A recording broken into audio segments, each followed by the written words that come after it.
ನಮಸ್ಕಾರ ಪ್ರಿಯ ವೀಕ್ಷಕರೇ. ಕೀರ್ತನೆಗಳು 100. ಸಮಸ್ತ ಭೂನಿವಾಸಿಗಳೇ, ಯೆಹೋವನಿಗೆ ಜಯಘೋಷ ಮಾಡಿರಿ, ಯೆಹೋವನನ್ನು ಸಂತೋಷದಿಂದ ಸೇವಿಸಿರಿ, ಉತ್ಸಾಹ ಧ್ವನಿ ಮಾಡುತ್ತಾ ಆತನ ಸನ್ನಿಧಿಗೆ ಬನ್ನಿರಿ. ಯೆಹೋವನೇ ದೇವರನ್ನು ತಿಳಿದುಕೊಳ್ಳಿರಿ, ನಮ್ಮನ್ನು ಉಂಟು ಮಾಡಿದವನು ಆತನೇ, ನಾವು ಆತನವರು, ಆತನ ಪ್ರಜೆಯು, ಆತನ ಪಾಲಿಸುವ ಹಿಂಡು ಆಗಿದ್ದೇವೆ. ಕೃತಜ್ಞತಾಸ್ತುತಿಯೊಡನೆ ಆತನ ಮಂದಿರ ದ್ವಾರಗಳಿಗೂ, ಕೀರ್ತನೆಯೊಡನೆ ಆತನ ಅಂಗಳಗಳಿಗೂ ಬನ್ನಿರಿ. ಆತನ ಉಪಕಾರ ಸ್ಮರಿಸಿರಿ, ಆತನ ನಾಮವನ್ನು ಕೊಂಡಾಡಿರಿ. ಯೆಹೋವನು ಒಳ್ಳೆಯವನು, ಆತನ ಕೃಪೆಯು ಯುಗಯುಗಕ್ಕೂ, ಆತನ ಸತ್ಯತೆಯು ತಲತಲಾಂತರಕ್ಕೂ ಇರುವುದು. ಈ ವಾಕ್ಯಗಳ ಮೂಲಕವಾಗಿ ನಿಮ್ಮೆಲ್ಲರನ್ನು ಈ ದಿನದ ಕಾರ್ಯಕ್ರಮಕ್ಕೋಸ್ಕರ ಸ್ವಾಗತಿಸುವಂತನಾಗಿದ್ದೇನೆ. ದೇವರು ನಿಮ್ಮನ್ನು ಅದ್ಭುತವಾಗಿ ನಡೆಸಲಿ, ಕಾಪಾಡಲಿ. ಇವತ್ತು ನಾವು ಮಾಡಿರುವ ಕಾರ್ಯಕ್ರಮವು ನಿಮಗೆ ಆತ್ಮಿಕ ಲಾಭವನ್ನು ತಂದುಕೊಡುತ್ತದೆ ಎಂಬುದಾಗಿ ನಾನು ನಂಬಿದ್ದೇನೆ. ಆ ವಿಶ್ವಾಸದಲ್ಲಿ ನಿಮ್ಮೆಲ್ಲರನ್ನು ಮತ್ತೊಮ್ಮೆ ಇಂದಿನ ಎಲ್ಲ ಕಾರ್ಯಕ್ರಮಕ್ಕೆ ಸ್ವಾಗತವನ್ನು ಕೋರುವಂತನಾಗಿದ್ದೇನೆ. ನಮ್ಮ ಈ ದಿನದ ಕಾರ್ಯಕ್ರಮವನ್ನು ಪ್ರಾರಂಭ ಮಾಡೋದಕ್ಕಿಂತ ಮುಂಚಿತವಾಗಿ ಕಣ್ಣುಗಳನ್ನು ಮುಚ್ಚಿ ಪ್ರಾರ್ಥನೆಯನ್ನು ಮಾಡುವ. ನಮ್ಮನ್ನು ಅಧಿಕವಾಗಿ ಪ್ರೀತಿ ಮಾಡಿದಂಥ ನಮ್ಮ ತಂದೆಯಾದ ದೇವರೇ, ಈ ಸಮಯಕ್ಕೋಸ್ಕರ ಸ್ತೋತ್ರ ಹೇಳುತ್ತೇವೆ. ನಿನ್ನ ವಾಕ್ಯವನ್ನು ನಾವು ಕಲಿಯುವಾಗೆ, ನಿನ್ನ ಧ್ಯಾನವನ್ನು ಮಾಡುವಾಗೆ ನಮ್ಮೆಲ್ಲರನ್ನು ಆತ್ಮಿಕವಾಗಿ ಬಲಪಡಿಸು. ನಿನ್ನ ವಾಕ್ಯವನ್ನು ತಿಳಿಸುವ ಪ್ರತಿಯೊಬ್ಬ ಬೋಧಕರುಗಳನ್ನು, ಕೇಳುತ್ತಿರುವ ಪ್ರತಿಯೊಬ್ಬ ಮಾನವರನ್ನು, ವಿಶ್ವಾಸಿಗಳನ್ನು ಆಶೀರ್ವದಿಸಿ ಬಲಪಡಿಸಿ ನೀನೇ ಮಹಿಮೆ ಹೊಂದಿಕೊಳ್ಳಬೇಕೆಂಬುದಾಗಿ ಕ್ರಿಸ್ತನ ದಿವ್ಯನಾಮದಲ್ಲಿ ಬೇಡುತ್ತೇನೆ ತಂದೆಯೇ, ಆಮೇನ್. ಬನ್ನಿ ಪ್ರಿಯರೇ, ಇವತ್ತಿನ ಸಬ್ಬತ್ ಶಾಲೆಯ ಪಾಠವನ್ನು ನಾನೇ ನಿಮಗೆ ನಡೆಸಿಕೊಡುವಂತನಾಗಿದ್ದೇನೆ. ಇವತ್ತಿನ ಪಾಠವು ನಿಮಗೆ ಹರ್ಷದಾಯಕವೂ ಲಾಭದಾಯಕವಾಗಿರಲಿ ಎಂಬುದಾಗಿ ನಾನು ನೆನೆಸಿಕೊಳ್ಳುತ್ತೇನೆ. ದೇವರು ನಿಮ್ಮನ್ನು ಆಶೀರ್ವದಿಸಲಿ.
ಅನುದಿನದಿ ಅನುಕ್ಷಣದಿ ನಮ್ಮನೆಂದಿಗೂ ನಿನ್ನ ಸನ್ನಿಧಿ ಸೇವೆ ಮಾಡಲು ಕರೆ ನೀಡಿದಿ, ಪ್ರೀತಿ ಮಾಡಲು ಆಜ್ಞೆ ಮಾಡಿದಿ.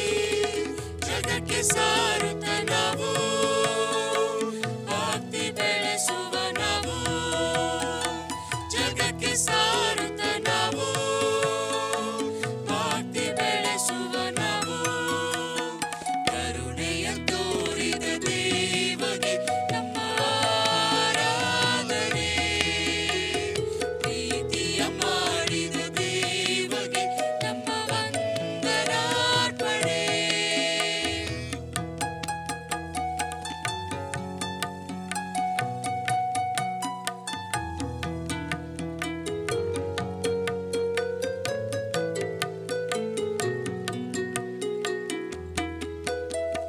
ತನುಮನವ ಅರ್ಪಿಸುವೆವು, ದೇವ ಸೇವೆಗೆ ಒಪ್ಪಿಸುವೆವು. ಯೇಸು ಕ್ರಿಸ್ತನ ಎದುರುಗೊಂಡೆವು, ಜೀವ ವಾಕ್ಯವ ಪಾಲಿಸುವೆವು. ನೀತಿ ಜೀವಿತವನ್ನೇ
ಪ್ರಿಯ ವೀಕ್ಷಕರೇ, ಮತ್ತೊಮ್ಮೆ ನಿಮ್ಮ ಮಧ್ಯದಲ್ಲಿ ನಿಂತು ಈ ವಾರದ ಸಬ್ಬತ್ ಶಾಲೆಯ ಪಾಠವನ್ನು ಕಲಿಯುವಂಥ ಅವಕಾಶವನ್ನು ದೇವರು ಒದಗಿಸಿಕೊಟ್ಟಿದ್ದಾನೆ.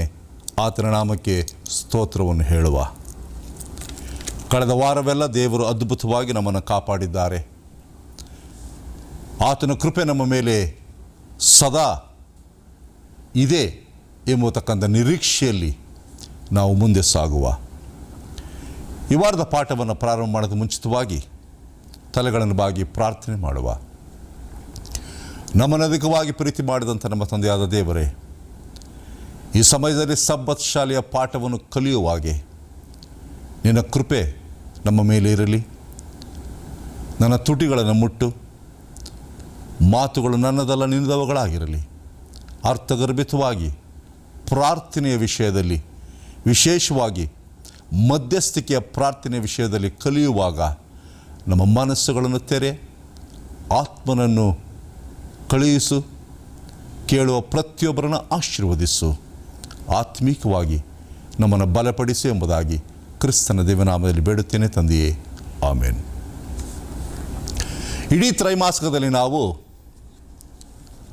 ದೇವರಿಗೋಸ್ಕರ ಹೇಗೆ ಸ್ನೇಹಿತರನ್ನು ಮಾಡಿಕೊಳ್ಳಬಹುದು ಎಂಬುವ ಶಿರೋನಾಮೆಯಲ್ಲಿ 13 ಪಾಠಗಳನ್ನು ಕಲಿಯುತ್ತಿದ್ದೇವೆ.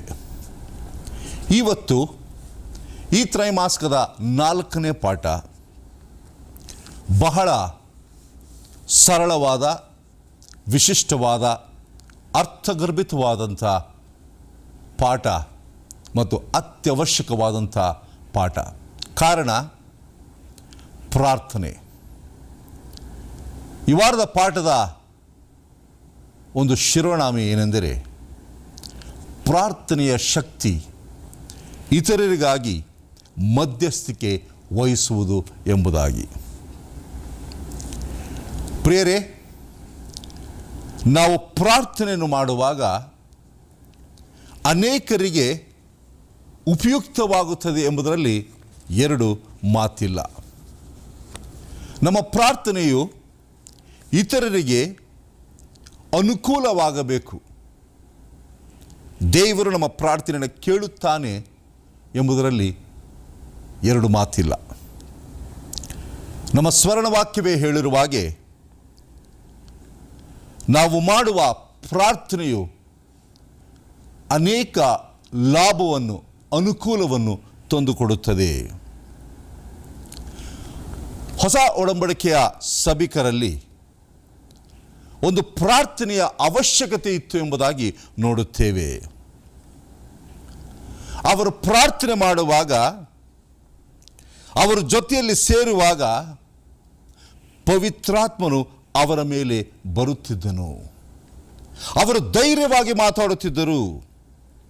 ಅವರಿಗೆ ಕೊಟ್ಟಿರ್ತಕ್ಕಂಥ ಒಂದು ವರವನ್ನು ಅರ್ಥಗರ್ಭಿತವಾಗಿ ಉಪಯೋಗಿಸಿಕೊಳ್ಳುತ್ತಿದ್ದರು.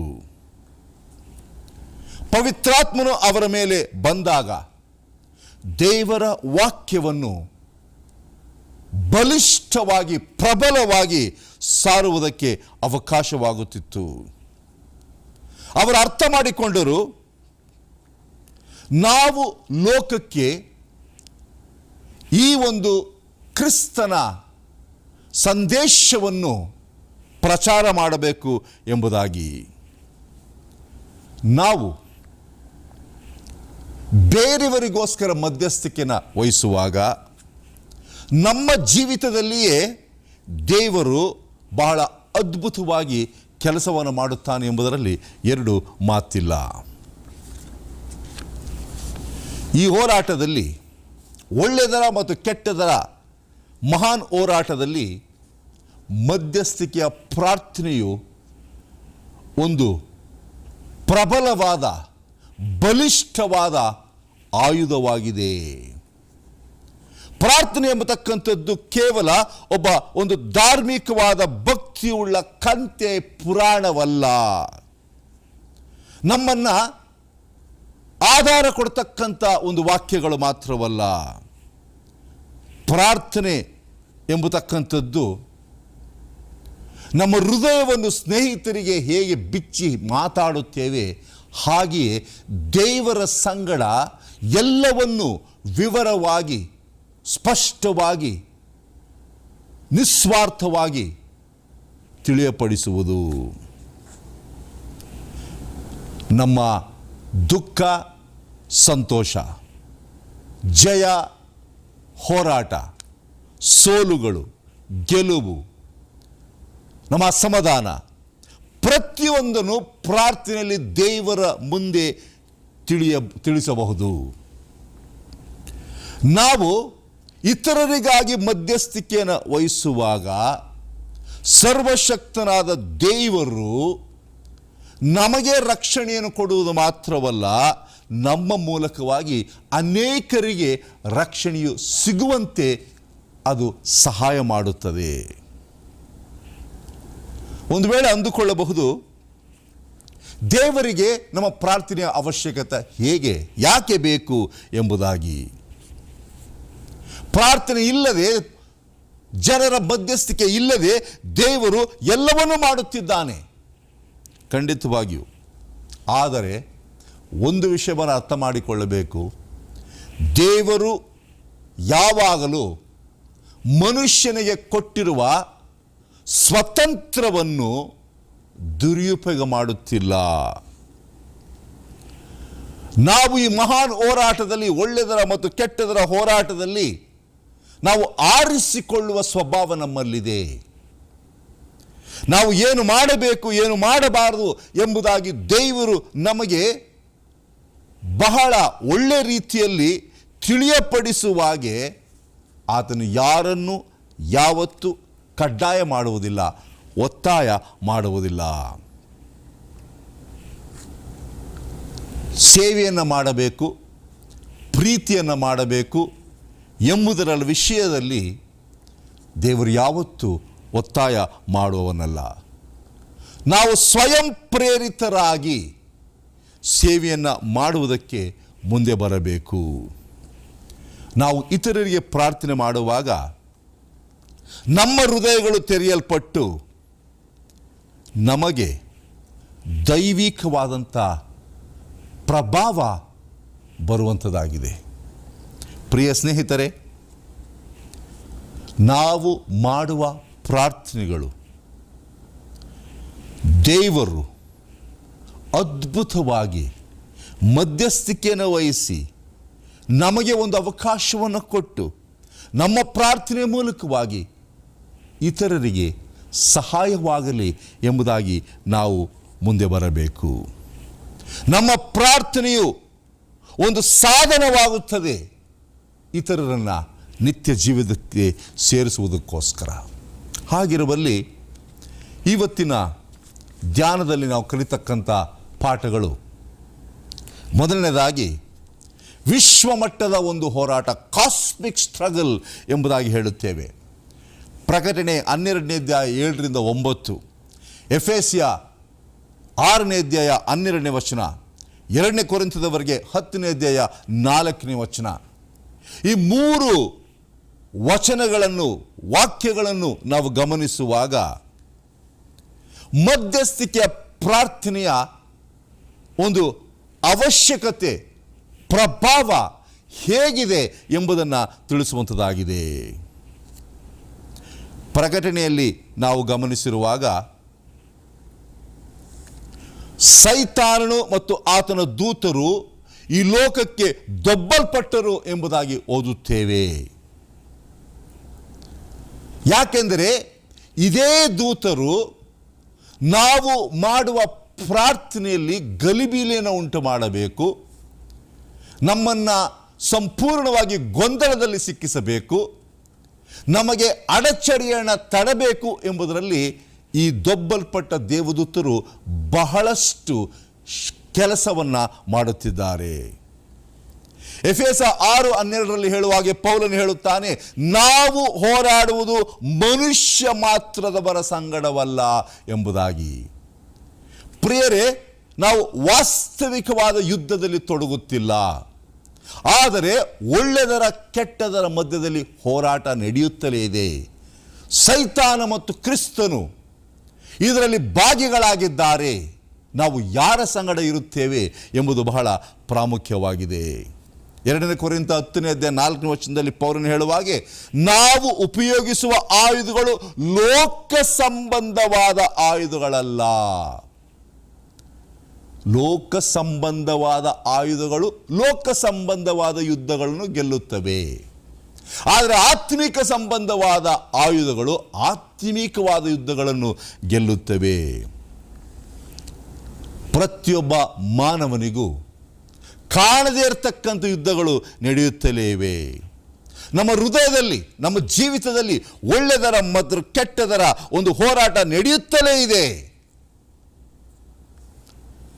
ಸೈತಾನನು ನಮ್ಮನ್ನು ಕತ್ತಲೆಗೆ ಕಡ್ಡಾಯ ಮಾಡುತ್ತಿದ್ದಾನೆ. ಕ್ರಿಸ್ತನ ಮತ್ತು ಸೈತಾನನ ನಡುವೆ ಇರತಕ್ಕಂಥ ಈ ಮಹಾನ್ ಹೋರಾಟದಲ್ಲಿ ನಾವೆಲ್ಲರೂ ಪಾಲುಗಾರರಾಗಿದ್ದೇವೆ. ದೇವರು ಸ್ವತಂತ್ರವನ್ನು ಗೌರವಿಸುವವನು. ನಮ್ಮನ್ನು ಯಾವತ್ತೂ ಒತ್ತಡ ಮಾಡುವುದಿಲ್ಲ, ಒತ್ತಾಯ ಮಾಡುವುದಿಲ್ಲ, ಕಡ್ಡಾಯ ಮಾಡುವುದಿಲ್ಲ.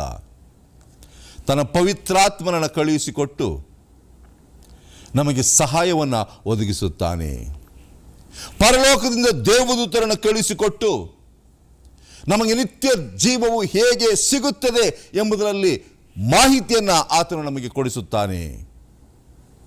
ಪ್ರತಿಯೊಂದು ಹಂತದಲ್ಲೂ ಈ ವಿಶ್ವ ಮಟ್ಟದ ಹೋರಾಟದಲ್ಲಿ ದೇವರು ನಮ್ಮ ಮೇಲೆ ಕನಿಕರವನ್ನು ತೋರಿಸಿ ಸಹಾಯವನ್ನು ಮಾಡುತ್ತಲೇ ಬಂದಿದ್ದಾನೆ. ದೇವರು ಮಾಡತಕ್ಕಂಥ ಒಂದೇ ಒಂದು ಕಾರ್ಯ, ಯಾರನ್ನು ಯಾವತ್ತೂ ಒತ್ತಾಯ ಮಾಡುವುದಿಲ್ಲ. ನಮ್ಮ ಮನಸ್ಸಾಕ್ಷಿಗೆ ನಾವೇ ನಿರ್ಧಾರವನ್ನು ಮಾಡಿಕೊಳ್ಳಬೇಕು. ಅದರಲ್ಲಿ ಸ್ವಾಮಿ ಮಧ್ಯಸ್ಥಿಕೆಯನ್ನು ವಹಿಸುವುದಿಲ್ಲ. ನಾವು ಪ್ರಾರ್ಥನೆ ಮಾಡುವಾಗ ಸರ್ವಶಕ್ತನಾದ ದೇವರ ಒಂದು ಪ್ರಭಾವವನ್ನು ಅನುಭವಿಸುತ್ತೇವೆ. ನಾವು ಪ್ರಾರ್ಥನೆ ಮಾಡುವಾಗ ನಮ್ಮ ಜೀವಿತದಲ್ಲಿ ಒಂದು ಅನುಭವ ಉಂಟಾಗುತ್ತದೆ. ನಾವು ಪ್ರಾರ್ಥನೆ ಮಾಡುವಾಗ ಯಾರಿಗೆ, ಯಾವಾಗ, ಹೇಗೆ ಪ್ರಾರ್ಥನೆ ಮಾಡಬೇಕು ಎಂಬುದನ್ನು ದೇವರು ನಿರ್ಧರಿಸುವುದಿಲ್ಲ. ಆದರೆ ನಾವು ನಿರ್ಧರಿಸುವುದಕ್ಕೆ ದೇವರು ನಮಗೆ ಸ್ವತಂತ್ರವನ್ನು ಕೊಟ್ಟಿದ್ದಾನೆ. ನಾವು ಇತರರಿಗೆ ಪ್ರಾರ್ಥನೆ ಮಾಡುವಾಗ ನಮಗೆ ಅನುಕೂಲಗಳು ಹೆಚ್ಚಾಗಿ ಇರುವಂಥದ್ದಾಗಿದೆ. ಶ್ರೀಮತಿ ವೈಟಮ್ನವರು ಮಹಾನ್ ಹೋರಾಟ ಎಂಬತಕ್ಕಂಥ ಪುಸ್ತಕದಲ್ಲಿ ಹೀಗೆ ಹೇಳಿದ್ದಾರೆ, ದೇವರ ಒಂದು ಯೋಜನೆ ಇದೆ. ನಾವು ಮಾಡುವ ನಂಬಿಕೆಯ ಪ್ರಾರ್ಥನೆಯನ್ನು ಕೇಳುವುದಕ್ಕೆ. ಒಂದು ವೇಳೆ ನಾವು ಪ್ರಾರ್ಥನೆ ಮಾಡದೇ ಇದ್ದರೆ ನಮಗೆ ಹೇಗೆ ತಾನೇ ಸಿಗುತ್ತದೆ ಎಂಬುದಾಗಿ. ಮಹಾನ್ ಹೋರಾಟದಲ್ಲಿ ಪ್ರಾರ್ಥನೆ ಪ್ರಮುಖವಾದ ಪಾತ್ರವನ್ನು ವಹಿಸುತ್ತದೆ. ಪ್ರಿಯರೇ, ನಾವು ಆರಿಸಿಕೊಳ್ಳುವ ಪ್ರಾರ್ಥನೆಯನ್ನು ಸ್ವಾಮಿ ಗೌರವಿಸುತ್ತಾನೆ ಎಂಬುದರಲ್ಲಿ ಎರಡು ಮಾತಿಲ್ಲ. ಮಧ್ಯಸ್ಥಿಕೆಯ ಪ್ರಾರ್ಥನೆಯಲ್ಲಿ ಹೆಚ್ಚು ಬಲವಿದೆ, ಶಕ್ತಿ ಇದೆ ಎಂಬುದನ್ನು ನಾವು ಅರ್ಥ ಮಾಡಿಕೊಳ್ಳಬೇಕು. ಪ್ರತಿಯೊಬ್ಬರೂ ಸಹ ಇತರರಿಗೋಸ್ಕರ ಪ್ರಾರ್ಥನೆ ಮಾಡುವುದನ್ನು ಕಲಿಯಬೇಕು. ಯಾಕೆಂದರೆ ಇತರರಿಗೋಸ್ಕರ ಪ್ರಾರ್ಥನೆ ಮಾಡುವಾಗ ನಮ್ಮ ಪ್ರಾರ್ಥನೆಗಳು ಕೇಳುವುದು ಮಾತ್ರವಲ್ಲ, ನಮ್ಮಿಂದ ಇತರರಿಗೆ ಶಕ್ತಿಯು, ಬಲವು, ಚೈತನ್ಯವು ಪವಿತ್ರಾತ್ಮನಿಂದ ದೊರಕುವುದು. ಹಾಗೆ ಮಾಡುವಾಗ ನಾವು ಸಹ ಶಕ್ತಿಯುತರಾಗುತ್ತೇವೆ. ಮಧ್ಯಸ್ಥಿಕ ಪ್ರಾರ್ಥನೆಯಲ್ಲಿ ಯೇಸು ಕ್ರಿಸ್ತನಿಗಿಂತ ಇನ್ನೊಂದು ಉದಾಹರಣೆ ನಮಗೆ ಸಿಕ್ಕಲು ಸಾಧ್ಯವೇ ಇಲ್ಲ. ಆತನು ಬಲಾಢ್ಯನಾದ ಮಧ್ಯಸ್ಥಿಕನು. ಯೇಸು ಯಾವತ್ತೂ ಸಹ ಸ್ವಾರ್ಥವಾಗಿ ಪ್ರಾರ್ಥಿಸಲಿಲ್ಲ, ಇತರರಿಗೋಸ್ಕರ ಪ್ರಾರ್ಥಿಸುತ್ತಿದ್ದನು. ಲೂಕನ ಬರೆದ ಸುವಾರ್ತೆ 3:31 ಗಮನಿಸುವಾಗ, ದೀಕ್ಷಾ ಸ್ನಾನ ಮಾಡಿಸಿಕೊಂಡು ಯೇಸು ಕ್ರಿಸ್ತನು ಪ್ರಾರ್ಥನೆ ಮಾಡಿದನು.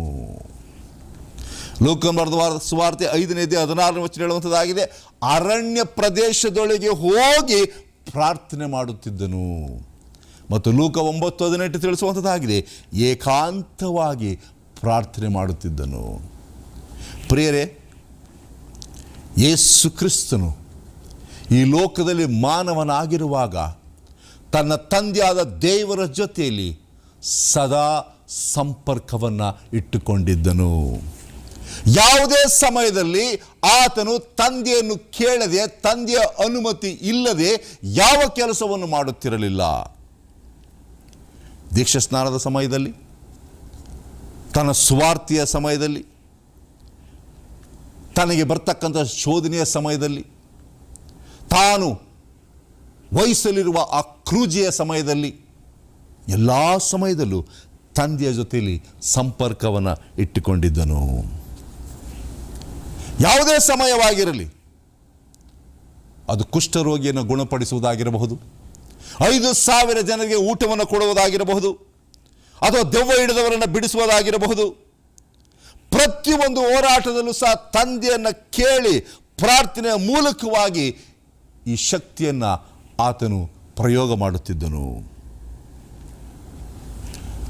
ಯೇಸು ಕ್ರಿಸ್ತನಿಗೆ ತಿಳಿದಿತ್ತು, ಪ್ರಾರ್ಥನೆ ಎಂಬತಕ್ಕಂಥದ್ದು ಒಂದು ಬಲಾಢ್ಯವಾದ ಆಯುಧ. ಸೈತಾನನನ್ನು ಜಯಿಸಬೇಕಾದರೆ ಈ ಪ್ರಾರ್ಥನೆ ಎಂಬತಕ್ಕಂಥ ಆಯುಧ ಅತ್ಯವಶ್ಯಕವಾಗಿದೆ.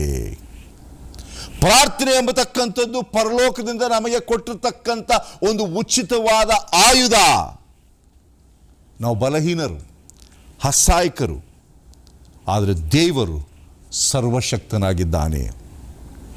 ಪ್ರಾರ್ಥನೆ ಮೂಲಕವಾಗಿ ನಾವು ಕೇಳಿಕೊಂಡಾಗ ದೇವರು ನಮ್ಮ ಬಲಹೀನವಾದಂಥ ಜೀವಿತವನ್ನು ಬಲಪಡಿಸುತ್ತಾನೆ. ಪ್ರಿಯರೇ, ನಮ್ಮ ಹೃದಯವನ್ನು ಮುಟ್ಟುವ ಶಕ್ತಿ ದೇವರಿಗೆ ಮಾತ್ರವಿದೆ. ಅದನ್ನು ಪ್ರಾರ್ಥನೆ ಮೂಲಕವಾಗಿ ನಾವು ಅರಿತುಕೊಳ್ಳಬೇಕು. ಯೇಸು ಕ್ರಿಸ್ತನು ಪೇತ್ರನಿಗೆ ಧೈರ್ಯವನ್ನು ತುಂಬುತ್ತಿದ್ದನು. ಲೂಕನು ಬರೆದ ಸುವಾರ್ತೆ 22ನೇ ಅಧ್ಯಾಯ 31ರಿಂದ 34ನೇ ವಚನವನ್ನು ಗಮನಿಸುವಾಗ ಪೇತ್ರನಿಗೋಸ್ಕರ ಪ್ರಾರ್ಥನೆ ಮಾಡಿ ಸ್ವಾಮಿ ಹೇಳ್ತಾನೆ, ನಿನ್ನ ನಂಬಿಕೆ ಕುಂದಿ ಹೋಗಬಾರದೆಂದು ನಾನು ನಿನ್ನ ವಿಷಯ ದೇವರಿಗೆ ವಿಜ್ಞಾಪನೆ ಮಾಡಿಕೊಂಡೆನು. ಅದರ ನಿಮಿತ್ತವಾಗಿ ಪೇತ್ರನು ಒಬ್ಬ ಬಲಿಷ್ಠವಾದ, ಶ್ರೇಷ್ಠವಾದ ಸುವಾರ್ಥಿಕನಾದನು ಎಂಬುದಾಗಿ ನೋಡುವಂತರಾಗಿದ್ದೇವೆ. ಇಬ್ರಿಯರ ಬರೆದ ಪತ್ರಿಕೆ 7:25 ಗಮನಿಸುವಾಗ ತನ್ನ ಮೂಲಕ ದೇವರ ಬಳಿಗೆ ಬರುವವರಿಗೋಸ್ಕರ ವಿಜ್ಞಾಪನೆ ಮಾಡುವನು ಎಂಬುದಾಗಿ. ಯಾರು ಯೇಸು ಕ್ರಿಸ್ತನ ಮೂಲಕವಾಗಿ ತಂದೆಯನ್ನು ಬೇಡಿಕೊಳ್ಳುತ್ತಾರೆ ಅವರೆಲ್ಲರಿಗೂ ದೇವರು ಮಧ್ಯಸ್ಥಿಕೆಯನ್ನು ವಹಿಸಿ ಆತನು ಸಹಾಯವನ್ನು ಮಾಡುತ್ತಾನೆ. ಪ್ರಾರ್ಥನೆ ಎಂಬತಕ್ಕಂಥದ್ದು ಅನೇಕರನ್ನು ದೇವರಿಗೆ ಸೆಳೆಯುವುದು. ಪೇತ್ರನನ್ನು ಹೆಸರಿಸಿ ದೇವರು ಪ್ರಾರ್ಥನೆ ಮಾಡಿದರು. ಪೇತ್ರನಿಗೆ ನೀನು ಶೋಧನೆಗೆ ಒಳಗಾಗುತ್ತೀಯಾ, ನೀನು ಬಲಹೀನನು, ಕುಗ್ಗಿ ಹೋಗುತ್ತೀಯಾ, ನನ್ನನ್ನು ಬಂಕುತ್ತೀಯಾ ಎಂಬುದಾಗಿ ಹೇಳುತ್ತಿರುವಾಗ ಆತನಿಗೋಸ್ಕರ ಸ್ವಾಮಿ ಪ್ರಾರ್ಥನೆ ಮಾಡಿದನು. ಯಾಕೆಂದರೆ ಸೈತಾನನು ತನ್ನ ದೇವದೂತರು ಇತರರನ್ನು ಶೋಧಿಸೋಕ್ಕೋಸ್ಕರ ಬಲಹೀನತೆಯನ್ನು ಅರಿತುಕೊಂಡವರಾಗಿ ಶೋಧನೆಗೆ ಒಳಪಡಿಸುವುದಕ್ಕೆ ಒತ್ತಡ ಮಾಡುತ್ತಾರೆ. ಕ್ರಿಸ್ತನು ಆ ಸೈತಾನನಿಂದ ಬಿಡಿಸುವುದಕ್ಕೆ ನಮ್ಮ ಪರವಾಗಿ ಮಧ್ಯಸ್ಥಿಕೆಯನ್ನು ವಹಿಸಿ ಆತನು ನಮಗೆ ಸಹಾಯವನ್ನು ಒದಗಿಸಿಕೊಡುತ್ತಾನೆ.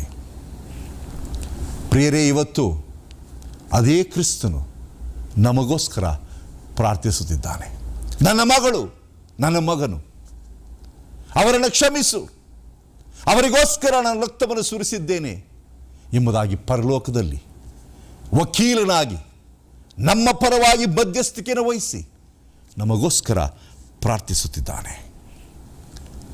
ಆತನ ಜೊತೆಯಲ್ಲಿ ನಾವು ಕೈ ಜೋಡಿಸಬೇಕೆಂಬುದಾಗಿ ಸ್ವಾಮಿ ಕೇಳಿಕೊಳ್ಳುತ್ತಿದ್ದಾನೆ.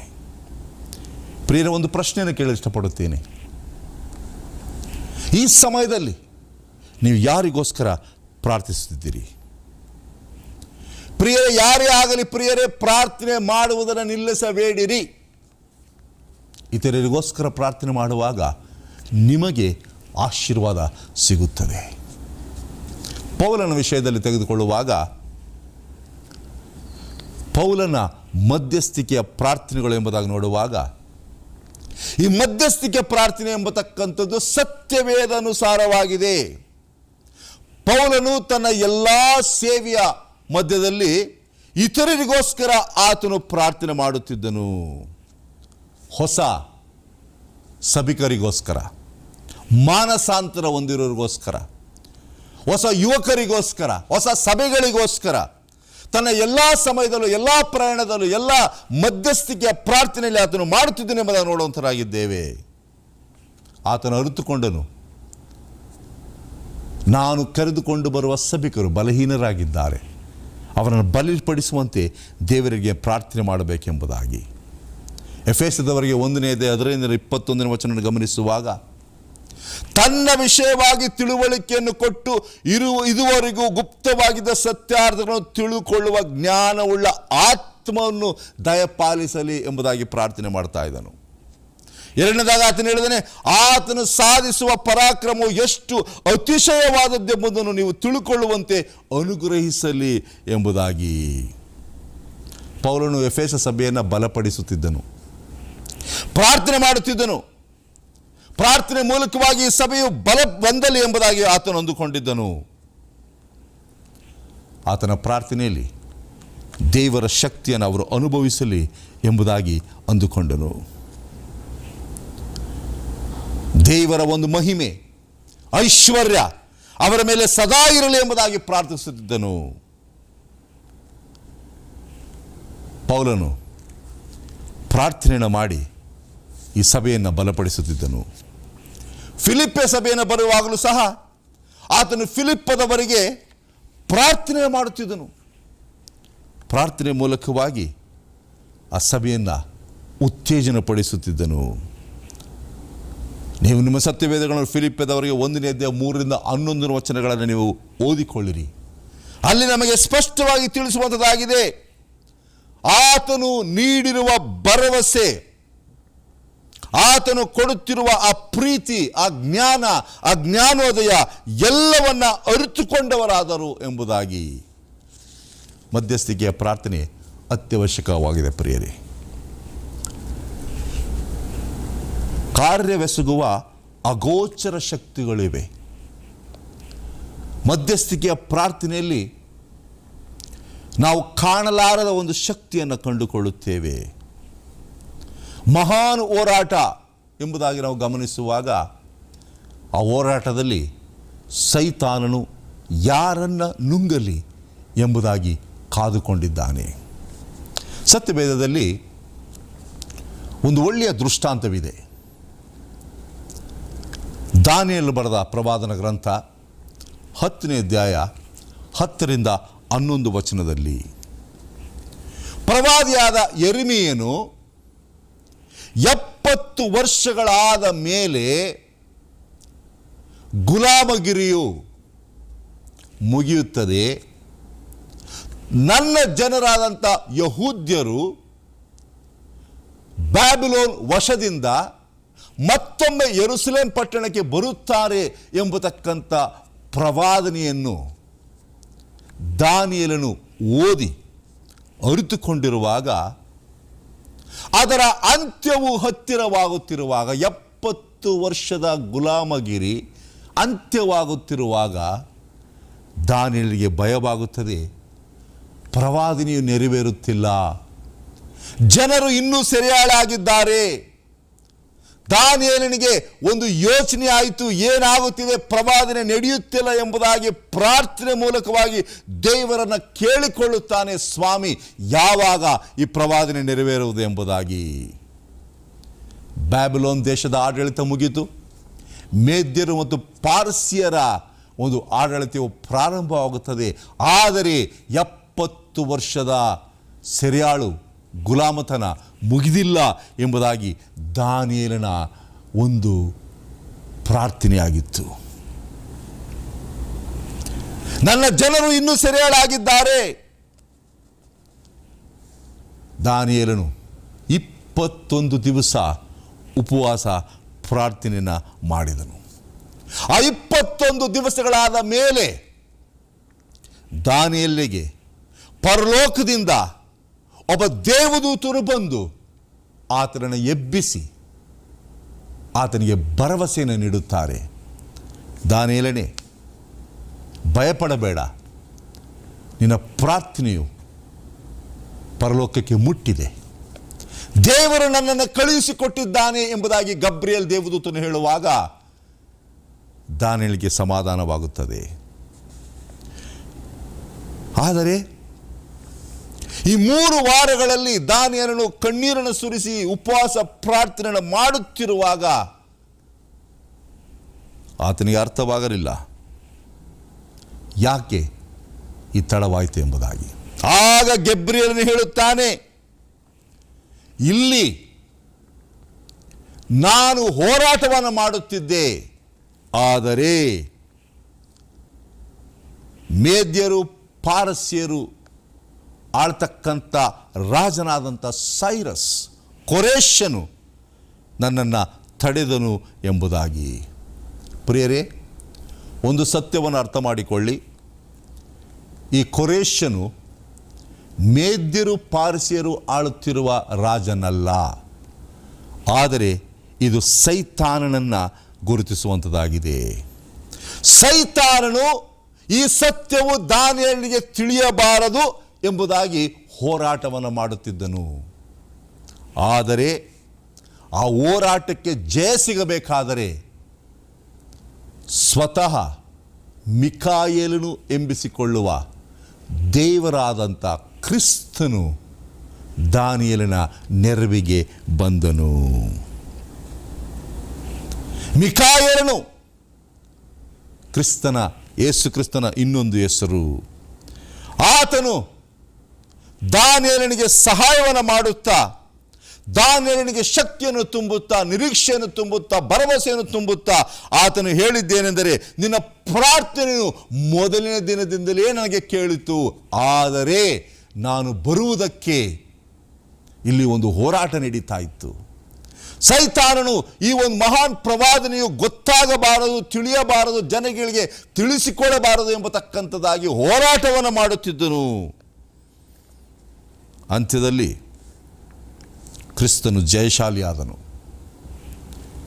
ಪ್ರಿಯರೇ, ದಾನಿಯೇಲನು ತನ್ನ ಜನರಿಗೋಸ್ಕರ ಪ್ರಾರ್ಥಿಸ್ತಾ ಇದ್ದನು, ತನ್ನ ಜನರಿಗೋಸ್ಕರ ಮಧ್ಯಸ್ಥಿಕೆಯನ್ನು ವಹಿಸ್ತಾ ಇದ್ದು. ಒಂದನ್ನು ಅರ್ಥ ಮಾಡಿಕೊಳ್ಳಬೇಕು, ನಾವು ಮಾಡುವ ಯಾವ ಪ್ರಾರ್ಥನೆಯು ಕೇಳದೆ ಹೋಗುವುದಿಲ್ಲ. ದೇವರು ಖಂಡಿತವಾಗಿಯೂ ನಮ್ಮ ಪ್ರಾರ್ಥನೆಯನ್ನು ಕೇಳುತ್ತಾನೆ. ಯಾವಾಗ ಹೇಗೆ ಮಾಡುತ್ತೇವೆ ಎಂಬುದು ಸಹ ಆತನಿಗೆ ಗೊತ್ತಿದೆ. ಹಾಗಿರುವಲ್ಲಿ ಕೊನೆಯಲ್ಲಿ ಪ್ರಾರ್ಥನೆಯ ಕೇಂದ್ರ ಯಾವುದಾಗಿರಬೇಕೆಂಬುದಾಗಿ, ನಾವು ಮಾಡುವ ಪ್ರಾರ್ಥನೆ ಎಂಬತಕ್ಕಂಥದ್ದು ಕೇವಲ ಗಾಳಿಗೆ ತೂರಿಕೊಳ್ಳುವ ವಾಕ್ಯಗಳಾಗಿರಬಾರದು. ನಾವು ಮಾಡುವ ಪ್ರಾರ್ಥನೆ ಸ್ಪಷ್ಟವಾದ ವಿಜ್ಞಾಪನೆಯನ್ನು ಒಳಗೊಂಡಿರಬೇಕು.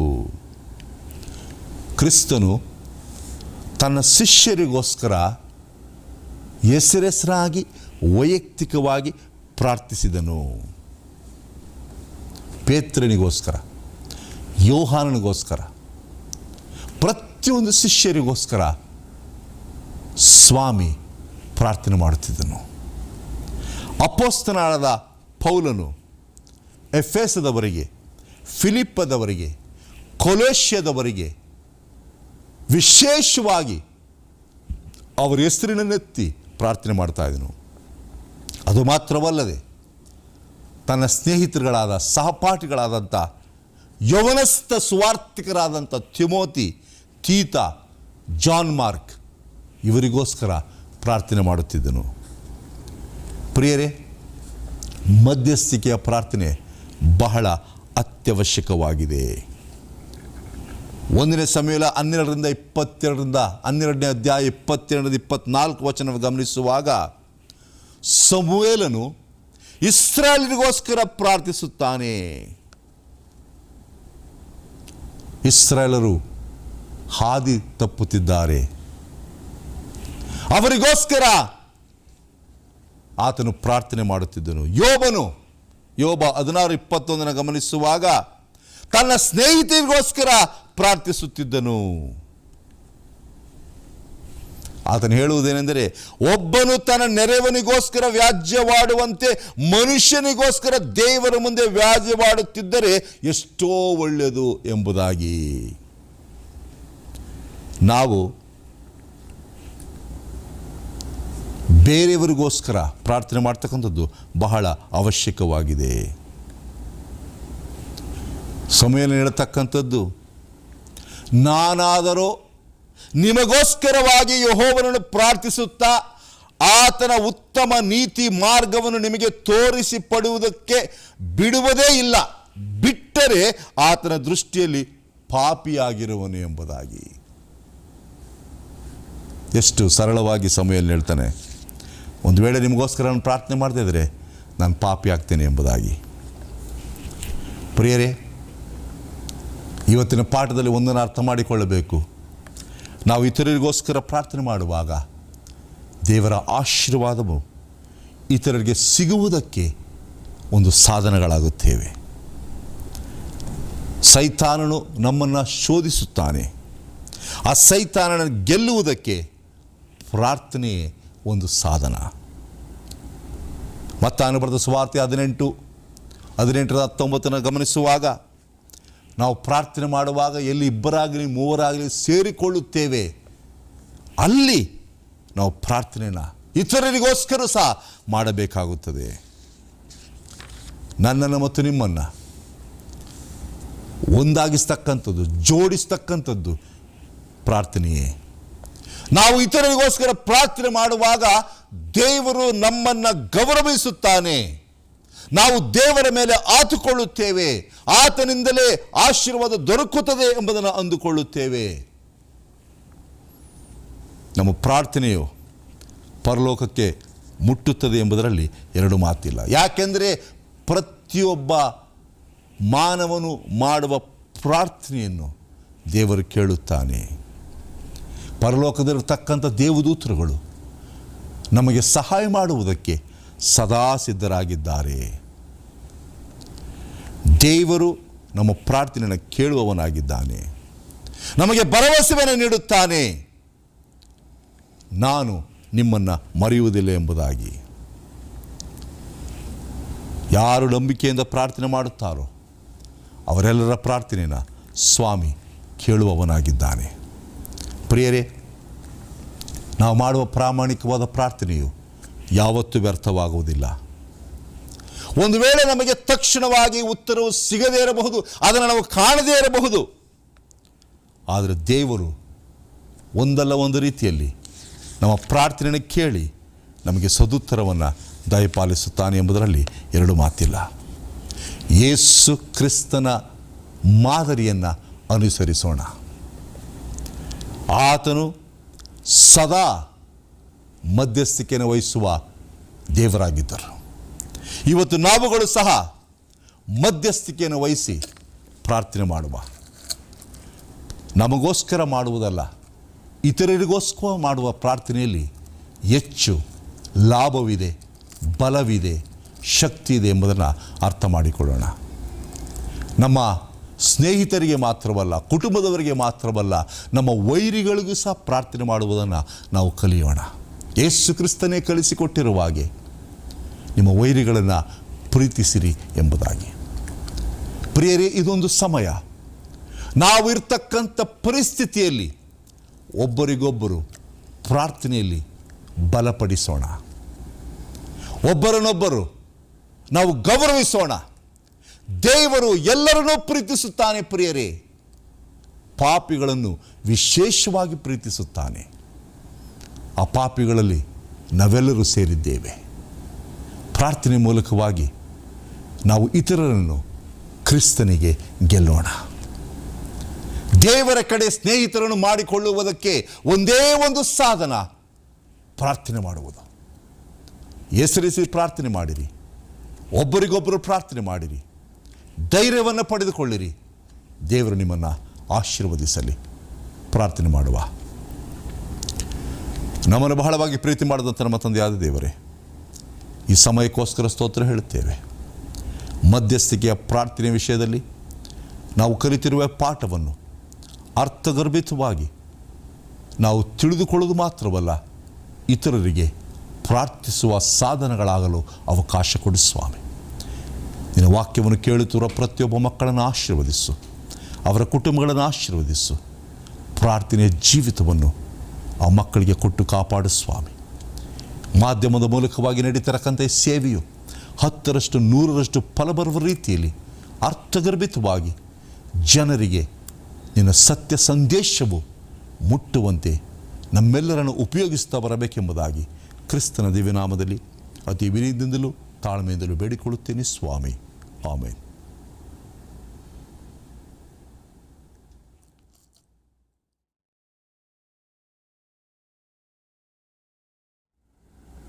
ಇದುವರೆಗೂ ಸಬ್ಬತ್ ಶಾಲೆಯ ಪಾಠವನ್ನು ನೀವು ಕೇಳಿದ್ದೀರಿ. ಈಗ ಆರಾಧನೆಯ ಸಮಯ. ಇವತ್ತಿನ ಸಂದೇಶವನ್ನು ನೀಡುತ್ತಿರುವವರು ಬೋಧಕರಾದ ರವಿಚಂದ್ರನ್ ರವರು. ದೇವರ ಸಂದೇಶವನ್ನು ನೀಡುವಾಗೆ ದೇವರು ಅವರನ್ನು ವಿಶೇಷವಾದ ರೀತಿಯಲ್ಲಿ ಆಶೀರ್ವದಿಸಿ, ಅವರ ಮೂಲಕವಾಗಿ ಬರ್ತಕ್ಕಂಥ ಒಂದೊಂದು ವಾಕ್ಯವು ಪವಿತ್ರಾತ್ಮ ಪ್ರೇರಿತರಾಗಿ ನಿಮ್ಮೆಲ್ಲರಿಗೂ ಉಪಯುಕ್ತವಾಗಿರಲೆಂಬುದಾಗಿ ನನ್ನ ಪ್ರಾರ್ಥನೆಯಾಗಿದೆ.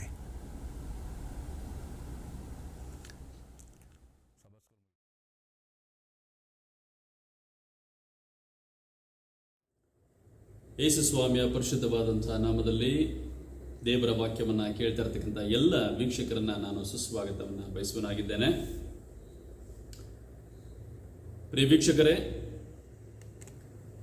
ಅಂತ್ಯಕಾಲದಲ್ಲಿ ನಾವೆಲ್ಲರೂ ಸಹ ಜೀವಿಸ್ತಾ ಇದ್ದೇವೆ. ಎಲ್ರಿಗೂ ಸಹ ತುಂಬ ಚಿರಪರಿಚಿತ ಯೇಸು ಸ್ವಾಮಿ ಅತಿ ಶೀಘ್ರದಲ್ಲೇ ಈ ಲೋಕಕ್ಕೆ ಬರಲಿಕ್ಕೆ ಈ ನಮ್ಮ ಸುತ್ತಮುತ್ತ ನಡೀತಾ ಇರತಕ್ಕಂಥ ಎಲ್ಲ ವಿದ್ಯಮಾನಗಳು ನಮಗೆ ತುಂಬ ಚೆನ್ನಾಗಿ ಯೇಸು ಸ್ವಾಮಿಯ ಬರೋಣವನ್ನು ಎತ್ತಿ ತೋರಿಸ್ತಿದೆ.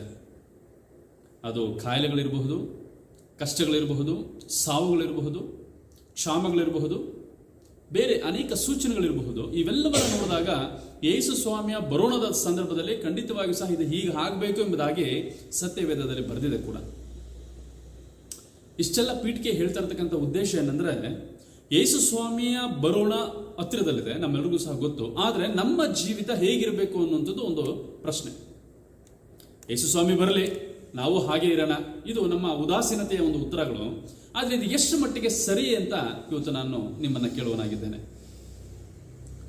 ಯೇಸು ಸ್ವಾಮಿ ಬರ್ತಾ ಇದ್ದಾರೆ, ಆದರೆ ನಾವು ನಮ್ಮ ಜೀವಿತಗಳನ್ನ ಕ್ರಿಸ್ತನಿಗೆ ಮೆಚ್ಚುಗೆ ಹಾಗೆ ಇವತ್ತು ನಾವು ತೋರಿಸಬೇಕು ಅನ್ನೋದಾದ್ರೆ ನಮ್ಮಲ್ಲಿ ಅಲ್ಪ ಸ್ವಲ್ಪ ಬದಲಾವಣೆಗಳು ಬೇಕು. ಆ ಬದಲಾವಣೆಗಳು ಹೇಗಿರಬೇಕು, ಏನು ಮಾಡಿದ್ರೆ ಎಲ್ಲೋ ಒಂದು ಕಡೆ ನಾವು ಕ್ರಿಸ್ತನನ್ನು ನಾವು ಆತ್ಕೊಳ್ತೇವೆ ಎರಡನೇ ಸತಿ ಬಂದಾಗ ಎಂಬುದಾದಂಥ ಆಲೋಚನೆಗೆ ನಾವು ಮುಂದೆ ಹೋಗದೆ ಆದರೆ, ಇಂದಿನ ನನ್ನ ಈ ಸಂದೇಶದ ಶೀರ್ಷಿಕೆ ಉಳಿದ ಸಭೆಯ ಭಕ್ತಿ, ಡಿವೋಷನಲ್ ಲೈಫ್ ಆಫ್ ರೆಮಿನೆಂಟ್ ಚರ್ಚ್. ಉಳಿದ ಸಭೆ ಅಂದರೆ ಅಂತಿಮ ದಿನಗಳಲ್ಲಿ ವಾಸಿಸ್ತಾ ಇರ್ತಕ್ಕಂಥ ಇವತ್ತು ನಾವುಗಳು, ನಮ್ಮ ಸಭೆ ಹೇಗಿರಬೇಕು ಅಥವಾ ನಾವುಗಳು ಹೇಗಿರಬೇಕು ಅನ್ನುವಂಥ ಒಂದು ನಿಟ್ಟಿನಲ್ಲಿ ಸ್ವಲ್ಪ ಹೊತ್ತು ಆಲೋಚನೆ ಮಾಡೋದಾದರೆ, ಮೊದಲನೇ ಅಂಶ ಹೇಳುತ್ತೆ ಎ ಟೂ ಫೋಲ್ಡ್ ಲೈಫ್. ಏನಂತ? Two fold life. Two fold ಅಂದರೆ ದುಪ್ಪಟ್ಟಾದಂಥ ಜೀವಿತ. ಏನನ್ನ ದುಪ್ಪಟ್ಟು ಮಾಡ್ಕೋಬೇಕು?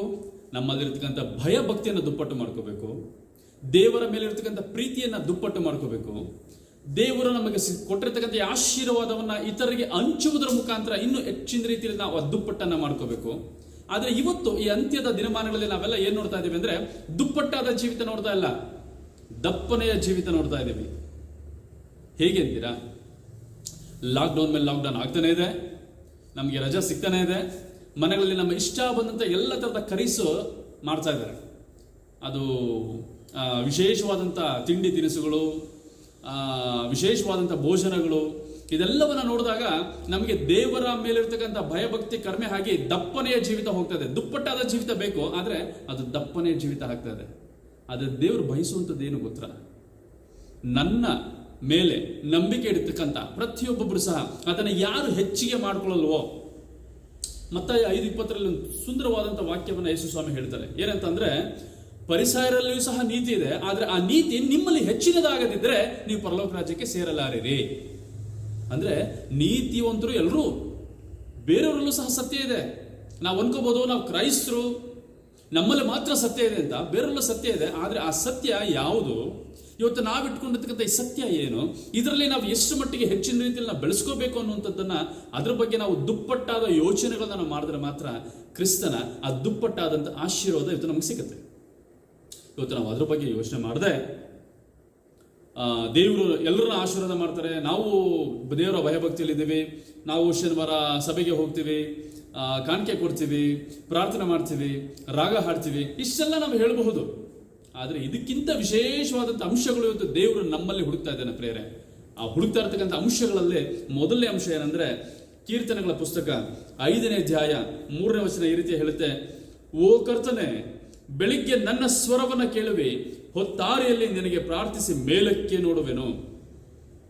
ದುಪ್ಪಟ್ಟಾದ ಜೀವಿತದ ಮೊದಲ ಮೆಟ್ಟಿಲು ಏನಂದ್ರೆ, ಮುಂಜಾನೆ ವೇಳೆಯಲ್ಲಿ ಮೊಬ್ಬಿರುವಾಗ ಹೊತ್ತಾರೆಯಲ್ಲಿ ಯೇಸು ಸ್ವಾಮಿನ ಹುಡುಕಿ ಯೇಸು ಸ್ವಾಮಿನ ಕೂಗುವಂಥದ್ದು ದುಪ್ಪಟ್ಟಾದಂಥ ಜೀವಿತ ಅಂತ ಪ್ರಿಯರೇ.